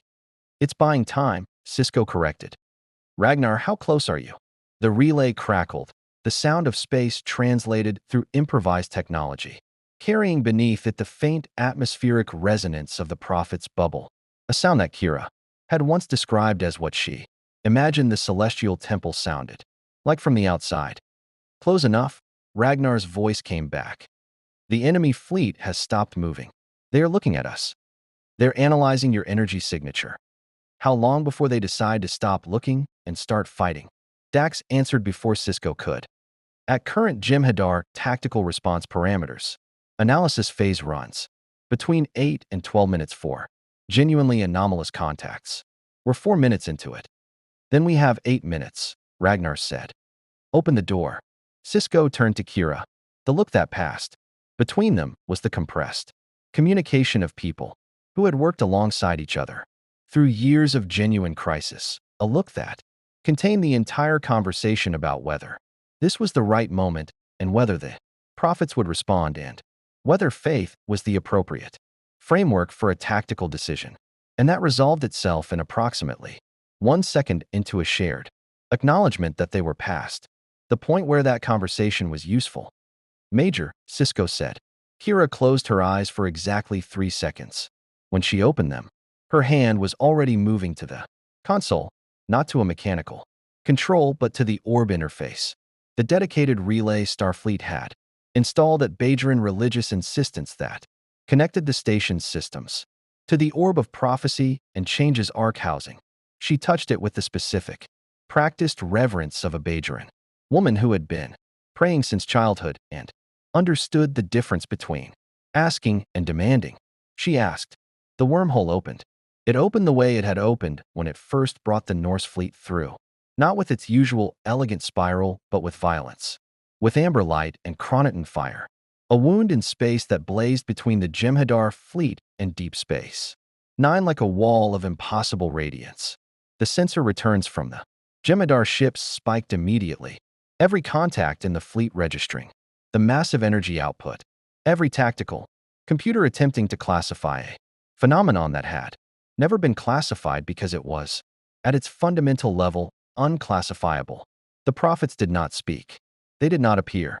They simply opened the door, and what came through the door was light. And the light was enough. Yakintarol looked at his tactical display and experienced the thing his engineering had no word for. "I'll stop," he said. His voice was steady. The Jem'Hadar were bred for steadiness. Full sensor sweep. Classification Priority 1. First, his weapons officer said carefully, "The wooden ships are moving again." They were. The Norse fleet, responding to Ragnar's signal, had resumed its approach, 340 contacts, now moving with increased speed. The organic asymmetric formation, tightening as the longships closed the distance to the frozen Jem'Hadar fleet. From behind the debris field, the Defiance engines powered up, not to full, but enough for its energy signature to register on the Jem'Hadar sensors. As a third contact, a Starfleet warship that had somehow positioned itself behind them while they were occupied with the impossible things in front of them. 3 simultaneous unknowns. Ragnar's longship crossed the threshold of what the Jem'Hadar's tactical computers designated the engagement zone, the distance at which any contact became an active threat requiring immediate response, and kept moving. At the prow, Ragnar raised his axe, not in aggression, in the specific gesture that his warriors recognized from 1,000 engagements on 1,000 different coastlines as the signal that meant, "We are here, we are seen, and we are not afraid of being seen." On the Jem'Hadar flagship, every weapon system powered to full. And then, from inside the wormhole's blazing mouth, something reached out. Not a weapon, not a ship. Something that registered on the Jem'Hadar sensors as pure energy. Prophet's energy, the specific signature of beings who existed outside of linear time and occasionally chose to make that existence visible to those operating within it. It touched the lead Jem'Hadar ship with the gentleness of an inquiry and the authority of something that had been present before the Dominion existed and would be present after it was gone. K'Ehleyna looked at her console with an expression that had moved past, composed, and was approaching something she had never professionally experienced before. "First," she said carefully, "the wormhole entities are making direct contact with our forward ships." Yakintarol stared at his display. The Jem'Hadar were engineered for loyalty, for ferocity, for the absolute certainty that the Founders were the highest power in existence. They were not engineered for encounters with beings that the Founders themselves had never successfully analyzed, categorized, or controlled. "Withdraw," he said. "All ships. Maintain formation. Withdraw to the edge of sensor range." It was not retreat. He would not call it retreat. It was tactical repositioning in response to unclassifiable threat parameters. The Founders would understand. He would make them understand. He would also, he decided, not mention the wooden ships in his initial report. Some variables required more analysis before they could be explained. The celebration in Quark's bar lasted approximately 4 hours before Ivar ended it.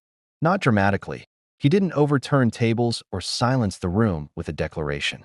He simply moved through it with the quiet, purposeful energy of a man for whom celebration was information about other people rather than a state he personally entered, and the specific quality of his movement through the crowded bar communicated to his brothers, who knew him better than anyone alive, that something had shifted in his thinking and that the shift mattered.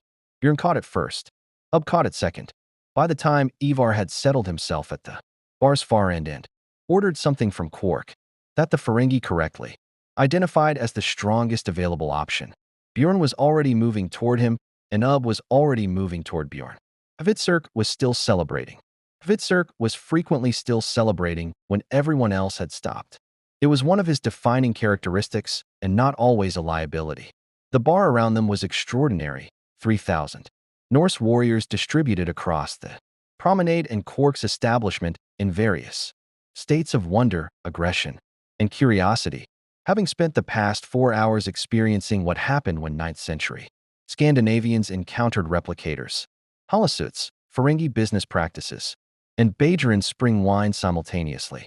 There had been 3 fights, 2 diplomatic incidents involving the touching of Bajoran earrings without permission, and 1 moment of genuine cross-cultural beauty when a group of warriors had discovered the holosuits' capacity for realistic environmental simulation and had requested, through the translator, a Nordic forest at dusk, and had sat in it in complete silence for 40 minutes while the Bajoran holosuit attendant watched through the door with an expression she would describe later as one of the strangest and most moving things she had ever seen. Quark himself was having the best financial day of the Dominion War. He had already filed for separate compensation claims with station administration and was composing a 5th while simultaneously overcharging for Ractigino and watching the extraordinary spectacle of his bar operating at 300% capacity with clientele who had no concept of currency, but a very clear concept of what happened to people who tried to shortchange them. He had settled on a barter system within the first hour. It was, he reflected, remarkably efficient. Ivar accepted his drink from Quark without looking at him and waited for his brothers to arrive. Bjorn sat first, then Ub. They looked at him with the patient attention of men who had been reading their most complicated brother their entire lives and had learned that patience was the only tool that worked. Tell us, Bjorn said simply. Ivar turned his cup slowly on the bar's surface. The Jem'Hadar retreated, he said. They will return. Sisko knows this, Ub said. Sisko knows they will return with more ships and a clearer understanding of what they face. Ivar looked up. What Sisko does not yet know is what Trennick transmitted to his Dominion contacts in the 40 minutes between when his shuttle was locked down and when Odo's team boarded it. He paused. I know because I was in the maintenance conduit, adjacent to his communications array when he sent it. Bjorn closed his eyes briefly. You went back. I never entirely left, Ivar said, with the unrepentant practicality of a man who considered information gathering a continuous, rather than episodic activity. Trennick transmitted the complete tactical breakdown of Ragnar's distraction strategy, the longship formation, the sensor profile, the wormhole activation timing. Everything discussed in the wardroom. He looked at Bjorn steadily. The next Dominion fleet will not hesitate. They will know exactly what to expect, and they will have adapted their sensor arrays to cut through the Norse energy signature. The wooden ships will not stop them twice. The bar noise continued around them. Laughter, the clink of cups. A warrior somewhere near the holosuits producing an experimental sound from a Bajoran instrument he had apparently acquired through unclear means. Bjorn absorbed what Ivar had told him with the methodical thoroughness that was his particular gift, not Ragnar's intuitive leap, not Ivar's cold calculation, but the solid, structural thinking of a man who built understanding the way he would build a wall, stone by stone, testing each one before adding the next. We need to tell Father, Ub said. We need to tell Sisko, Bjorn said simultaneously. They looked at each other. Both, Ivar said. In that order, Ragnar received the information, standing at the viewport in the quarters Sisko had assigned him, a standard senior officer's room whose window looked out at the Norse fleet and whose replicator he had spent 20 minutes investigating before arriving at the conclusion that it was either sorcery or something so far beyond his existing categories that the distinction didn't matter and he should simply accept it and move on. He listened to Ivar's account without interrupting, without visible reaction, his eyes on the fleet outside. When Ivar finished, Ragnar was quiet for a long moment. You went back to the Cardassian shuttle, he said. Yes. After Sisko told you to bring intelligence to him first. Sisko told me to consider it next time, Ivar said precisely. I considered it. I decided that speed was more valuable than protocol in this instance. Ragnar turned from the viewport and looked at his son with the expression that Ivar had spent his entire life trying to read clearly and never entirely succeeding, the expression that contained simultaneous things that most people's faces kept separate: pride and frustration and love and something that was very close to grief. The grief of a father who understood his most brilliant child well enough to know that the same qualities that made him extraordinary made him perpetually, constitutionally, unable to stop before the line he wasn't supposed to cross. "You are going to cause me trouble until one of us dies," Ragnar said. "Yes," Ivar agreed, "but I will cause your enemies more." Something moved across Ragnar's face that was not quite a smile and not quite its absence. He turned back to the viewport. How long before they return? Trennick's transmission requested reinforcement. In this war's operational tempo, Sisko estimates 8 to 12 hours for a second fleet to reach us. Larger, better prepared. Then we have 8 hours. To do what? Bjorn asked from the doorway where he had remained with Ub, giving the father and son the space the conversation required while staying close enough to hear every word, which was itself a family characteristic. Ragnar looked at the fleet. 340 longships, 3,000 warriors, men who had crossed the North Sea in wooden boats and carved their names into the history of a world that had thought itself safe from them. Men who had followed him across that sea because they trusted that wherever he pointed the prow was worth going, even when they couldn't see the destination. The Dominion will return with a fleet that has been prepared for what we showed them today, Ragnar said. They will not hesitate at the longships. They will not hesitate at the wormhole. He turned from the viewport, and his eyes moved between his sons with the specific quality of attention he gave to war councils, the look that meant he had already arrived at a conclusion and was walking them toward it, rather than simply delivering it.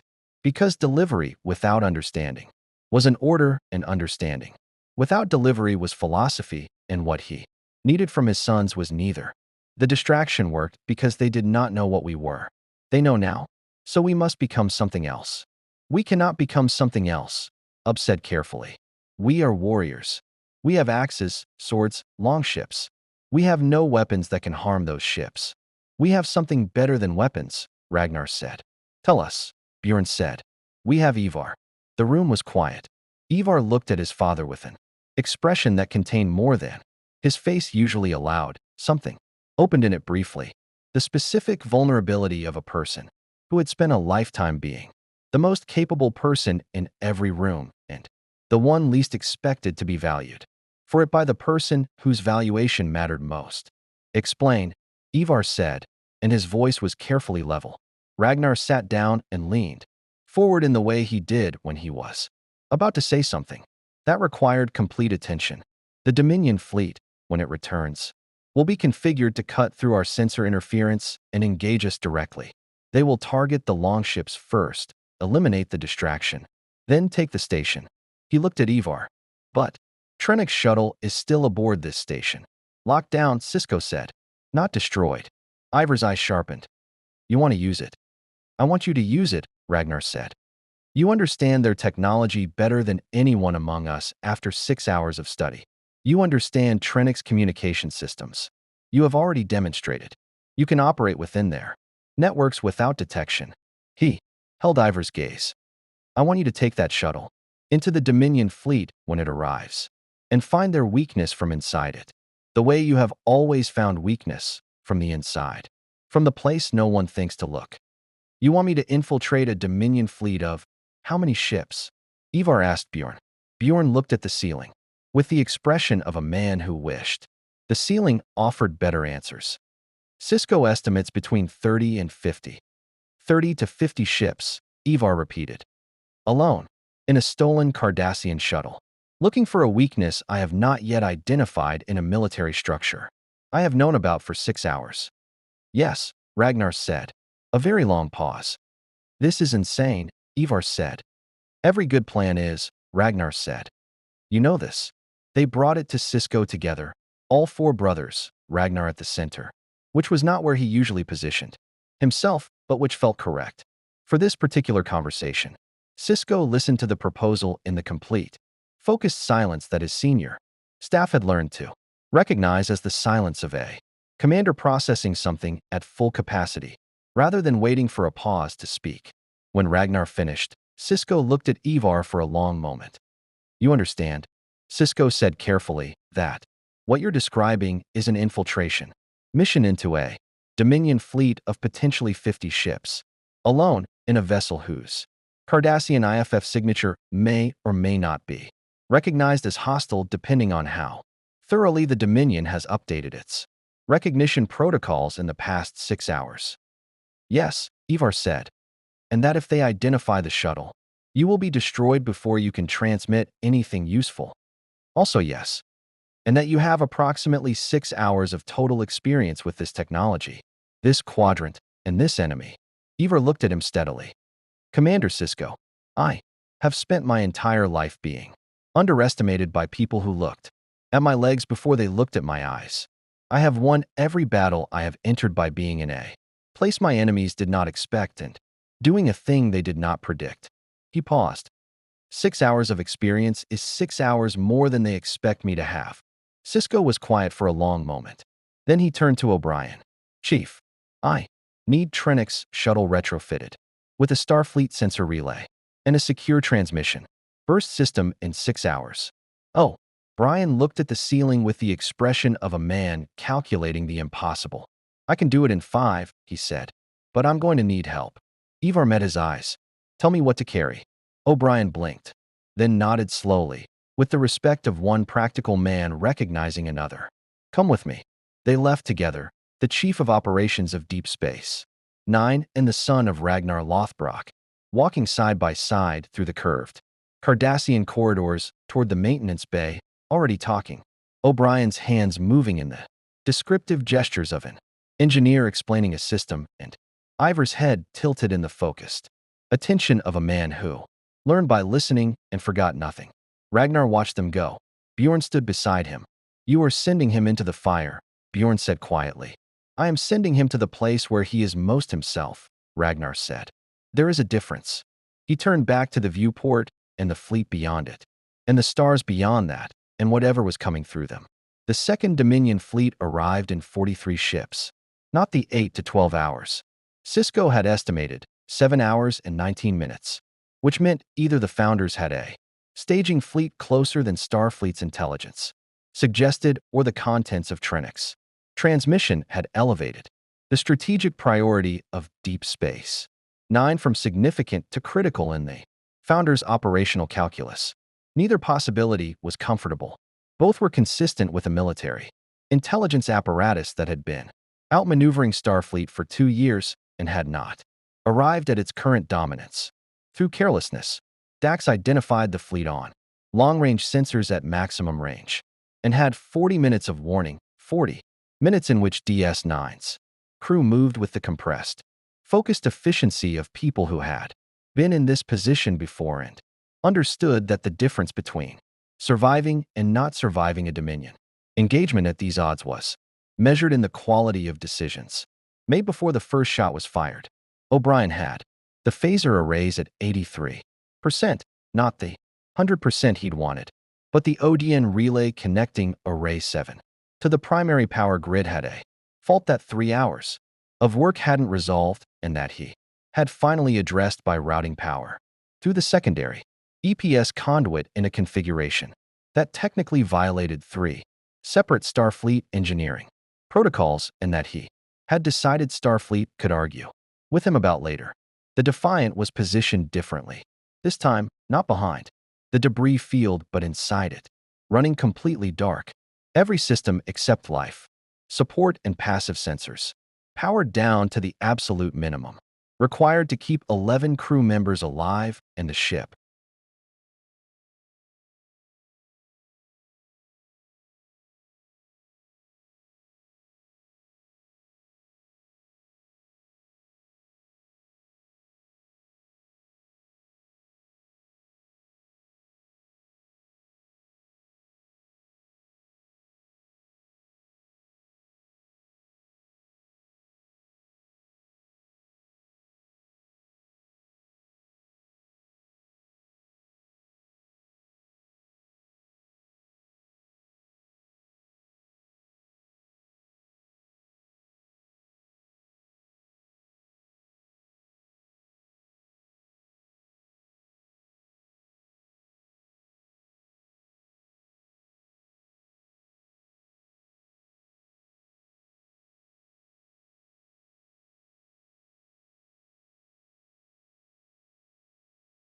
intact.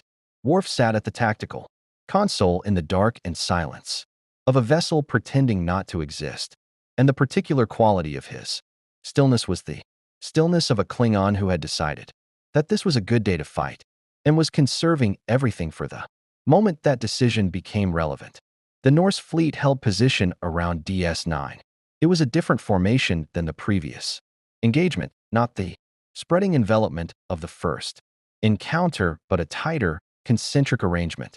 The longships pulled into 3 rings around the station like the layers of a shield wall, the outermost ring facing outward with their carved prows toward the incoming threat. It was Bjorn's formation, developed in the 4 hours since the strategy meeting with the methodical, structural intelligence that was his specific gift of formation, designed not for distraction, but for something closer to what Starfleet would call point defense. The longships positioned to complicate targeting solutions and force the gem Hadar to engage multiple contacts before reaching the station. It would not stop 43 ships. Nothing they had would stop 43 ships. Everything depended on Ivar. The Cardassian shuttle ran without transponder at the extreme edge of the incoming fleet's sensor shadow, the specific blind spot created by the electromagnetic interference of 43 ships running at combat power, a blind spot that O'Brien had identified and that Ivar had memorized with the thoroughness he brought to every piece of information that stood between him and death. He had been in position for 2 hours, having departed DS9 3 hours before the fleet's arrival on a trajectory that O'Brien had calculated to bring him to the shadow position at exactly the right moment, a calculation that required the fleet to arrive within a specific time window and had assumed the 8 to 12-hour estimate Sisko had given. The fleet had arrived early. Ivar had adjusted. He had adjusted by doing something that O'Brien would later describe when he reviewed the shuttle's flight recorder data as either the single most reckless piece of navigation he had ever seen or the most precise, depending on your tolerance for the distinction between those two things. When the fleet's arrival time became apparent from passive sensor readings, Ivar had powered down every non-essential system, including life support redundancy, and maneuvered the shuttle manually, without computer assistance, without active sensors, using the passive readings and his own spatial reasoning, through the outer formation of the Dominion fleet to reach the sensor shadow from inside rather than from behind. He had flown a Cardassian shuttle he had known for 5 hours, through the formation of a Dominion fleet in the dark, by feel, and had not been detected. O'Brien, reviewing the flight data later, had sat in silence for a full minute before saying anything. What he said was, "I need a drink." He then reconsidered and said, "I need several drinks." He then reconsidered again and said, "I need to sit with the fact that a 9th century Viking just outpiloted the best helmsman in Starfleet," and went back to silence.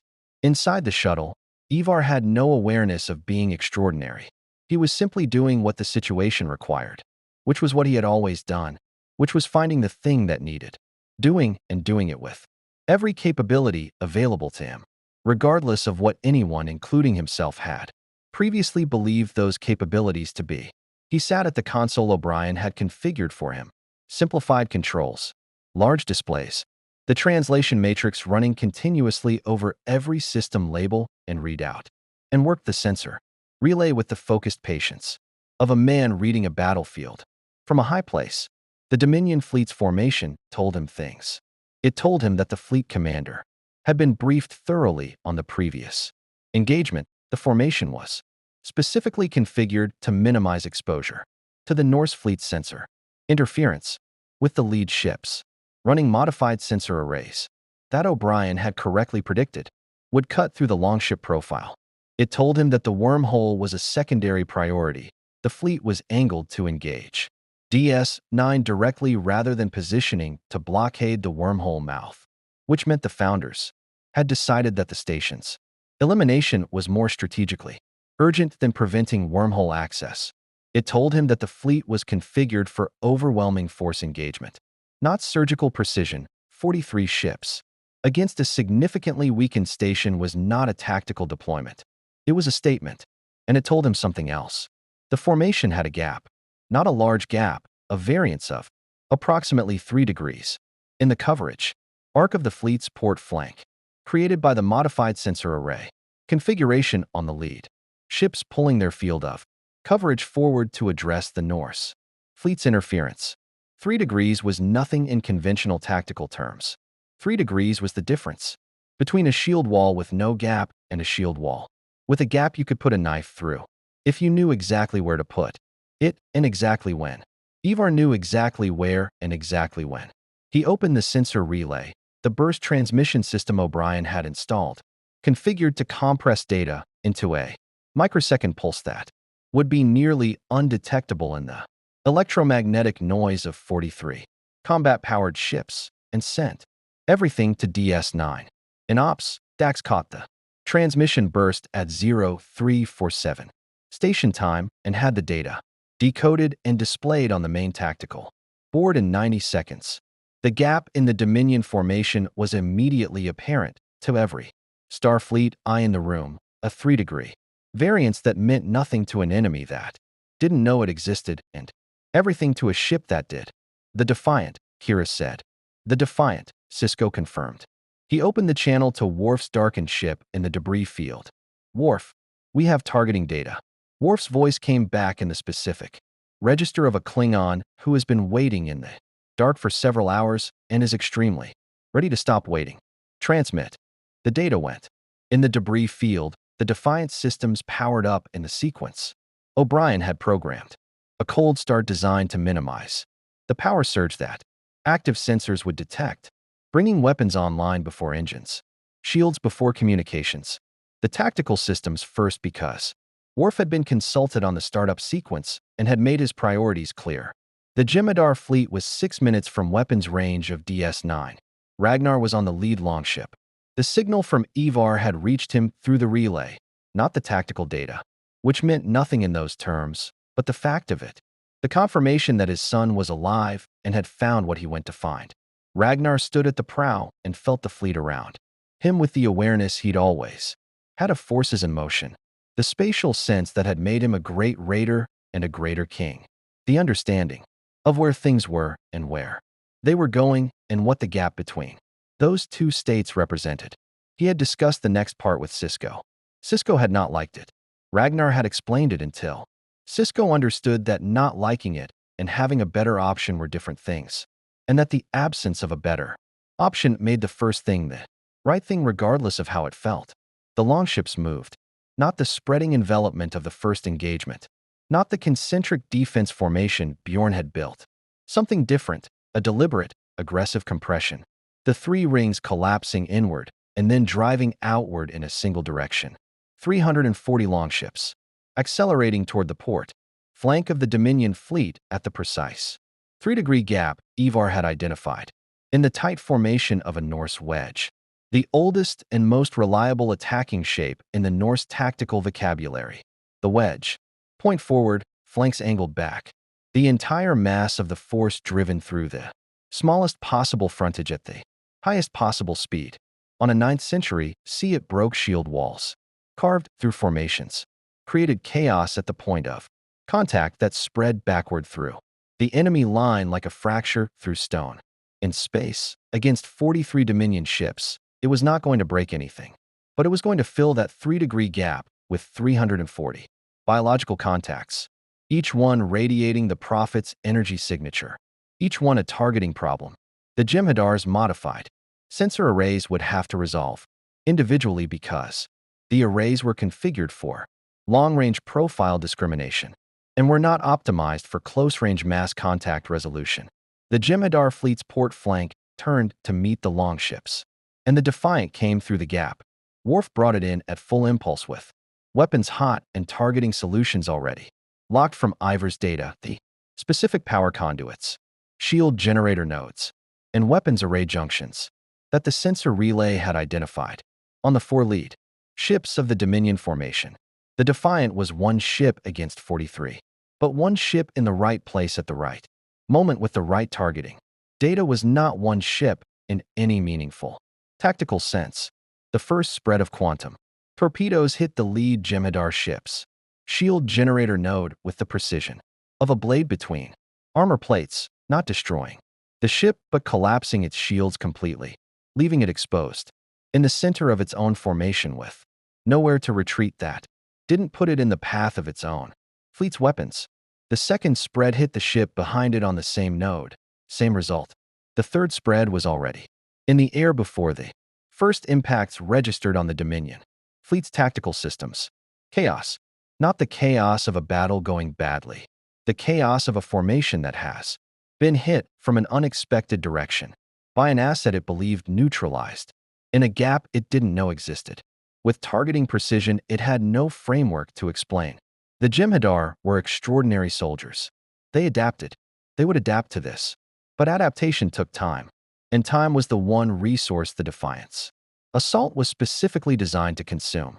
On the Jem'Hadar flagship, First Yakintarol transferred to the new fleet as the ranking officer with direct engagement experience, looked at his tactical display and understood in a cold, furious instant that someone had been inside his formation.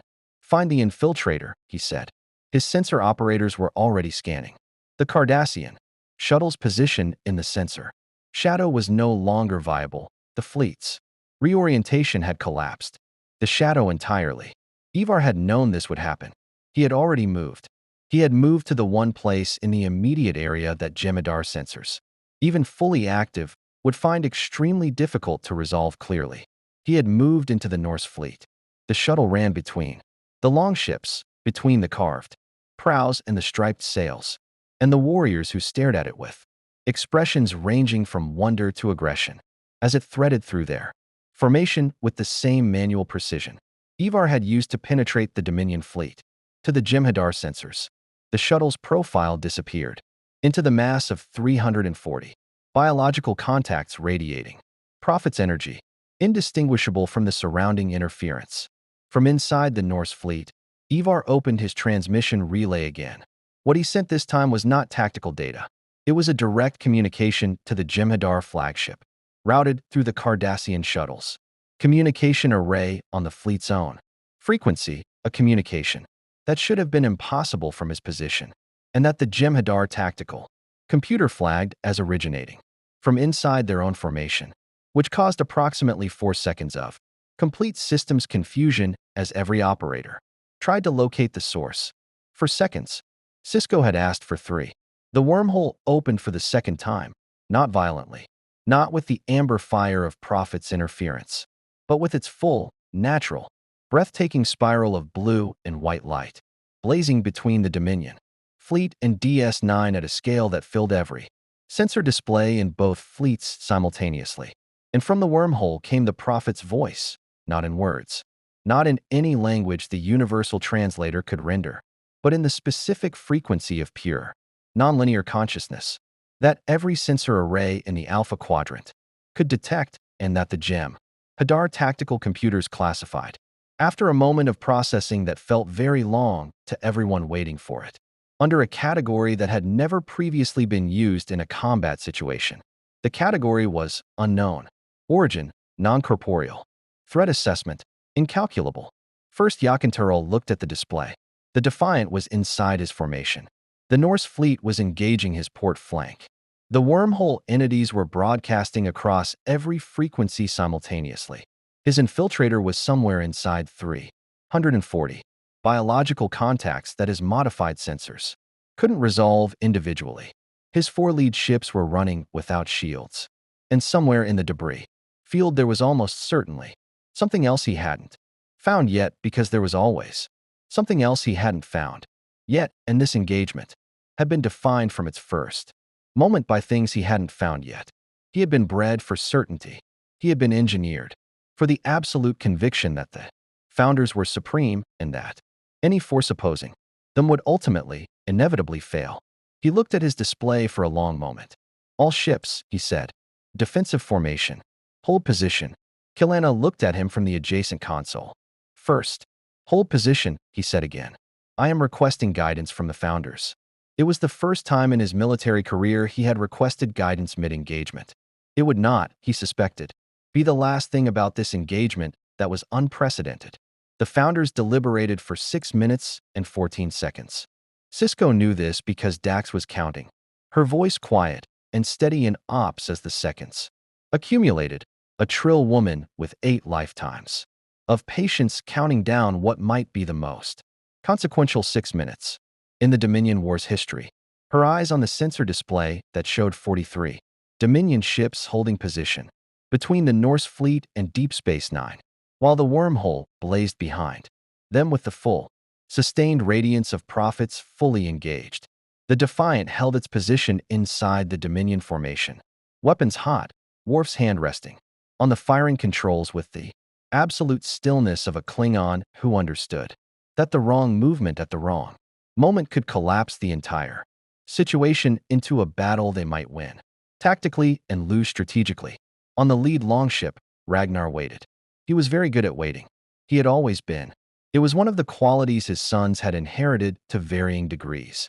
Bjorn getting the most of it, and Ivar getting a version of it that was less patience and more the coiled, directed tension of a predator in the moment before motion. Ragnar's waiting was different. It was the waiting of a man who had learned through 40 years of life that the moments between action were not empty but full of information, of the world communicating its intentions to anyone paying close enough attention to receive them. He stood at the prow of his longship in the prophet's atmospheric bubble and felt the battle stillness, the way he had felt 1,000 calms before 1,000 storms, and he listened to it. What he heard was the sound of a decision being made. The Founder's response came through the Vorta communication relay as a single instruction, transmitted to every ship in the fleet simultaneously in the encrypted short form that the Dominion used for operational directives requiring immediate compliance. Dax intercepted and decoded it in 40 seconds. She read it twice. Then she looked at Sisko with an expression that moved through several distinct phases: surprise, reassessment, and finally a quiet, 8 lifetimes deep recognition of the way that genuinely unprecedented situations occasionally resolve themselves in genuinely unprecedented ways. The Founders are withdrawing the fleet, she said. The room absorbed this. Withdrawing, Kira said carefully. Not repositioning, not regrouping. Withdrawing, Dax confirmed. The directive uses the Dominion operational code for full strategic withdrawal, complete disengagement, return to staging area, no re-engagement without direct Founder authorization. She looked at the display. They're pulling all 43 ships. O'Brien looked up from his console. That has never happened. The Dominion has never withdrawn from an engagement they had the numbers to win. They didn't withdraw because of numbers, Sisko said quietly. He was looking at the wormhole, at the sustained light of the Prophet's presence, still blazing at full radiance. The non-corporeal broadcast still running on every frequency simultaneously. They withdrew because of what they can't calculate. The Jem'Hadar fleet began to move, the precise formation maintaining withdrawal of a military force that didn't retreat, but was capable of recognizing the specific category of situation that required a different word. Yakintural's flagship was last to turn, as protocol required of the commanding vessel, and for a moment its forward sensors were pointed directly at DS9, at the Norse fleet, at the wormhole's light, and at the single Cardassian shuttle threading its way back out of the longships formation toward the station's docking ring. Then it turned, and they were gone. The quiet that followed was different from the quiet before the battle. Before, the quiet had been the held breath of people waiting for something terrible. This quiet was the exhaled breath of people who had survived something terrible and were only beginning to understand what that meant. Sisko opened the channel to the fleet. All ships, stand down from battle stations. Worf, bring the Defiant home. Understood, Worf said, and his voice carried in it the specific register of a Klingon who had been prepared for a glorious battle and had instead participated in a diplomatic strategic victory and was performing the emotional recalibration that this required. He would, Sisko suspected, spend several hours in a holosuit fighting holographic Jem'Hadar to address the deficit. The wormhole closed. Not suddenly, gradually. The spiral of blue and white light contracting with the deliberate, unhurried grace of something that operated on a timescale that made Starfleet tactical schedules look like suggestions. As it contracted, the amber light at its edges pulsed once, a single, distinct pulse that Kira felt in her Dja Pag, and that Dax's symbiont registered as a frequency it associated with the prophet's moments of completion, of a thing done that they had intended to do. Dax looked at the sensor reading of that pulse for a long moment. Then she said, quietly, to no one in particular, "They're satisfied." Ragnar came aboard the station an hour later, after the fleet had been resettled and his sons accounted for. Bjorn organizing the warriors with the steady, practical authority of a man who had been managing large groups of armed Norsemen his entire life, of moving through the fleet as a calming presence, talking to the men individually with the warmth that was his particular gift. Fitzurk emerging from a holosuit with 3 warriors and an expression of profound satisfaction that he declined to explain. Ivar was already in the maintenance bay with O'Brien. The two of them bent over the Cardassian shuttle's sensor relay in the companionable silence of people whose communication had evolved past the need for many words. Sisko met Ragnar in the wardroom. No senior staff this time, just the two of them, and 2 cups of something the replicator produced that was not coffee and not Ractigino, but occupied a comfortable middle ground that O'Brien had programmed for late-night situations, requiring warmth without stimulant.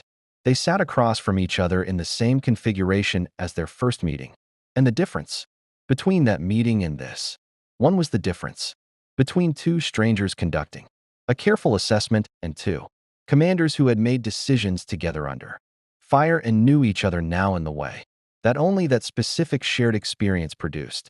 The founders withdrew because of the prophets, Ragnar said. He was not asking. He had been thinking about it since Dax's report reached him. Partly, Sisko said. The prophets broadcasting on every frequency. Simultaneously, the founders have been trying to analyze the wormhole entities for years. They can't. The founders' power is based on certainty, on the absolute belief that they are the highest form of life in existence. Every time the prophets act directly, they undermine that certainty.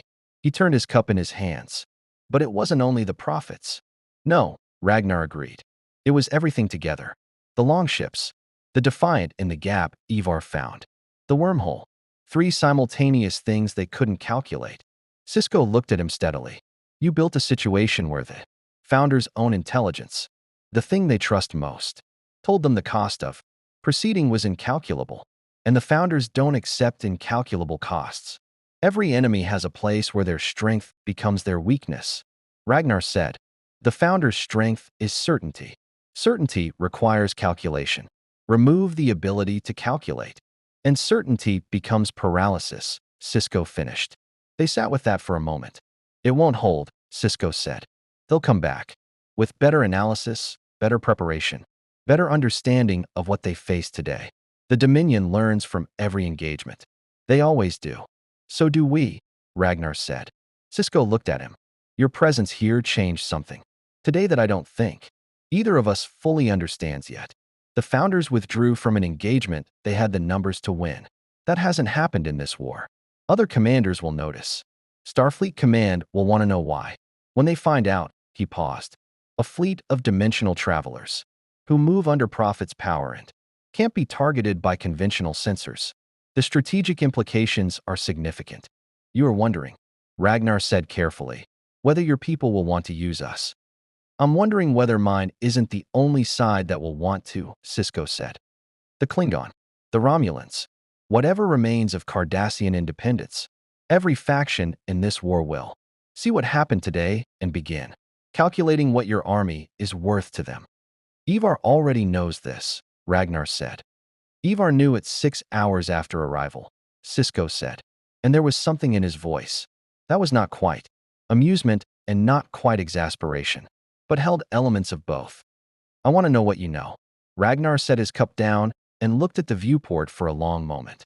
The Norse fleet was visible in its concentric rings around the station. The longship's carved prows facing outward in every direction with the organic, living quality that still resisted every sensor analysis DS9 could apply. 3,000 men from another world, another time, another reality entirely, hanging in space around an alien station near an alien wormhole in a war they had arrived at without choosing.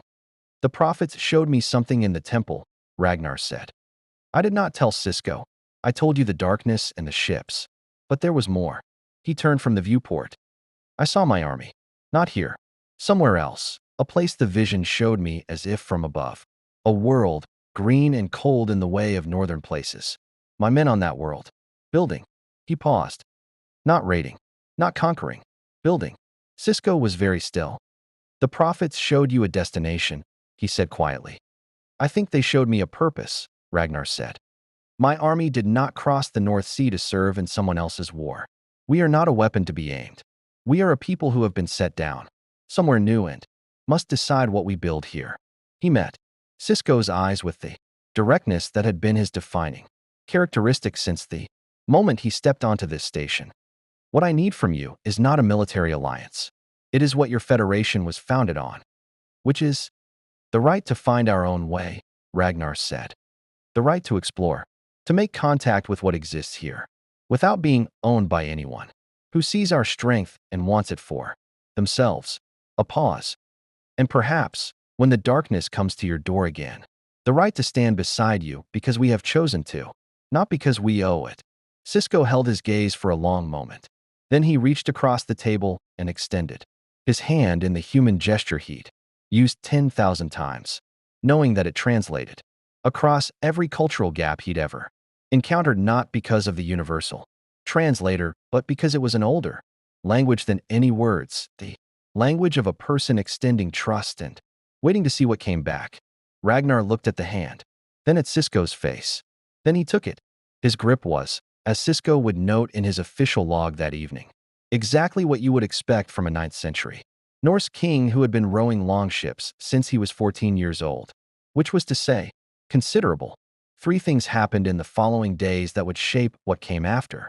Guld Trenick, released from custody, with a formal warning and a censor shadow that O'Brien installed on the Cardassian relay beacon, without mentioning it to anyone, transmitted a report to his network that described the Norse fleet as, and these were his exact words as intercepted by DS9's intelligence systems, an unquantifiable strategic variable that every faction in the Alpha Quadrant should assume every other faction is already attempting to acquire. He was not wrong. He was also, for the first time in his career, operating with a listening device attached to his own communication array that he hadn't found yet. Ivar had installed it during the maintenance bay hours with O'Brien. In the 30 minutes when O'Brien stepped away for a coffee, and Ivar had quietly added one more component to the shuttle's retrofit. Oh, Brian discovered it 3 days later and said nothing to anyone except his maintenance log, which he filed under a category of its own creation. Viking intelligence operations, ongoing. Worf formally requested, through official Klingon cultural liaison channels, permission to challenge Bjorn Ironside to a holodeck combat session for purposes of what he described as mutual tactical education. Bjorn accepted. The session lasted 4 hours. Neither man discussed the outcome publicly. Both were observed afterward in Quark's bar, sharing blood wine, in the specific silence of people who had found an unexpected equal, which in Klingon culture was the highest form of respect, and in Bjorn's culture was something very similar. And Ivar sat alone in the quarters assigned to him, smaller than Ragnar's, which he had requested, with a PADD that Brian had configured to display star charts, running his fingers across the mapped systems of the Alpha Quadrant with the focused, patient attention of a man reading a new landscape and beginning, with great thoroughness, to understand its possibilities. On the pad's corner, in Old Norse characters that the universal translator rendered as a navigational notation, he had written 2 words. Not yet. The wormhole closed behind the last longship at 0619 station time. And deep space 9 was quiet in the specific way it was quiet after extraordinary things. Not empty, not diminished, but recalibrated. The way a room feels different after someone significant has left it, and the air is still, adjusting to their absence. Sisko stood at the ops viewport for a long time without speaking.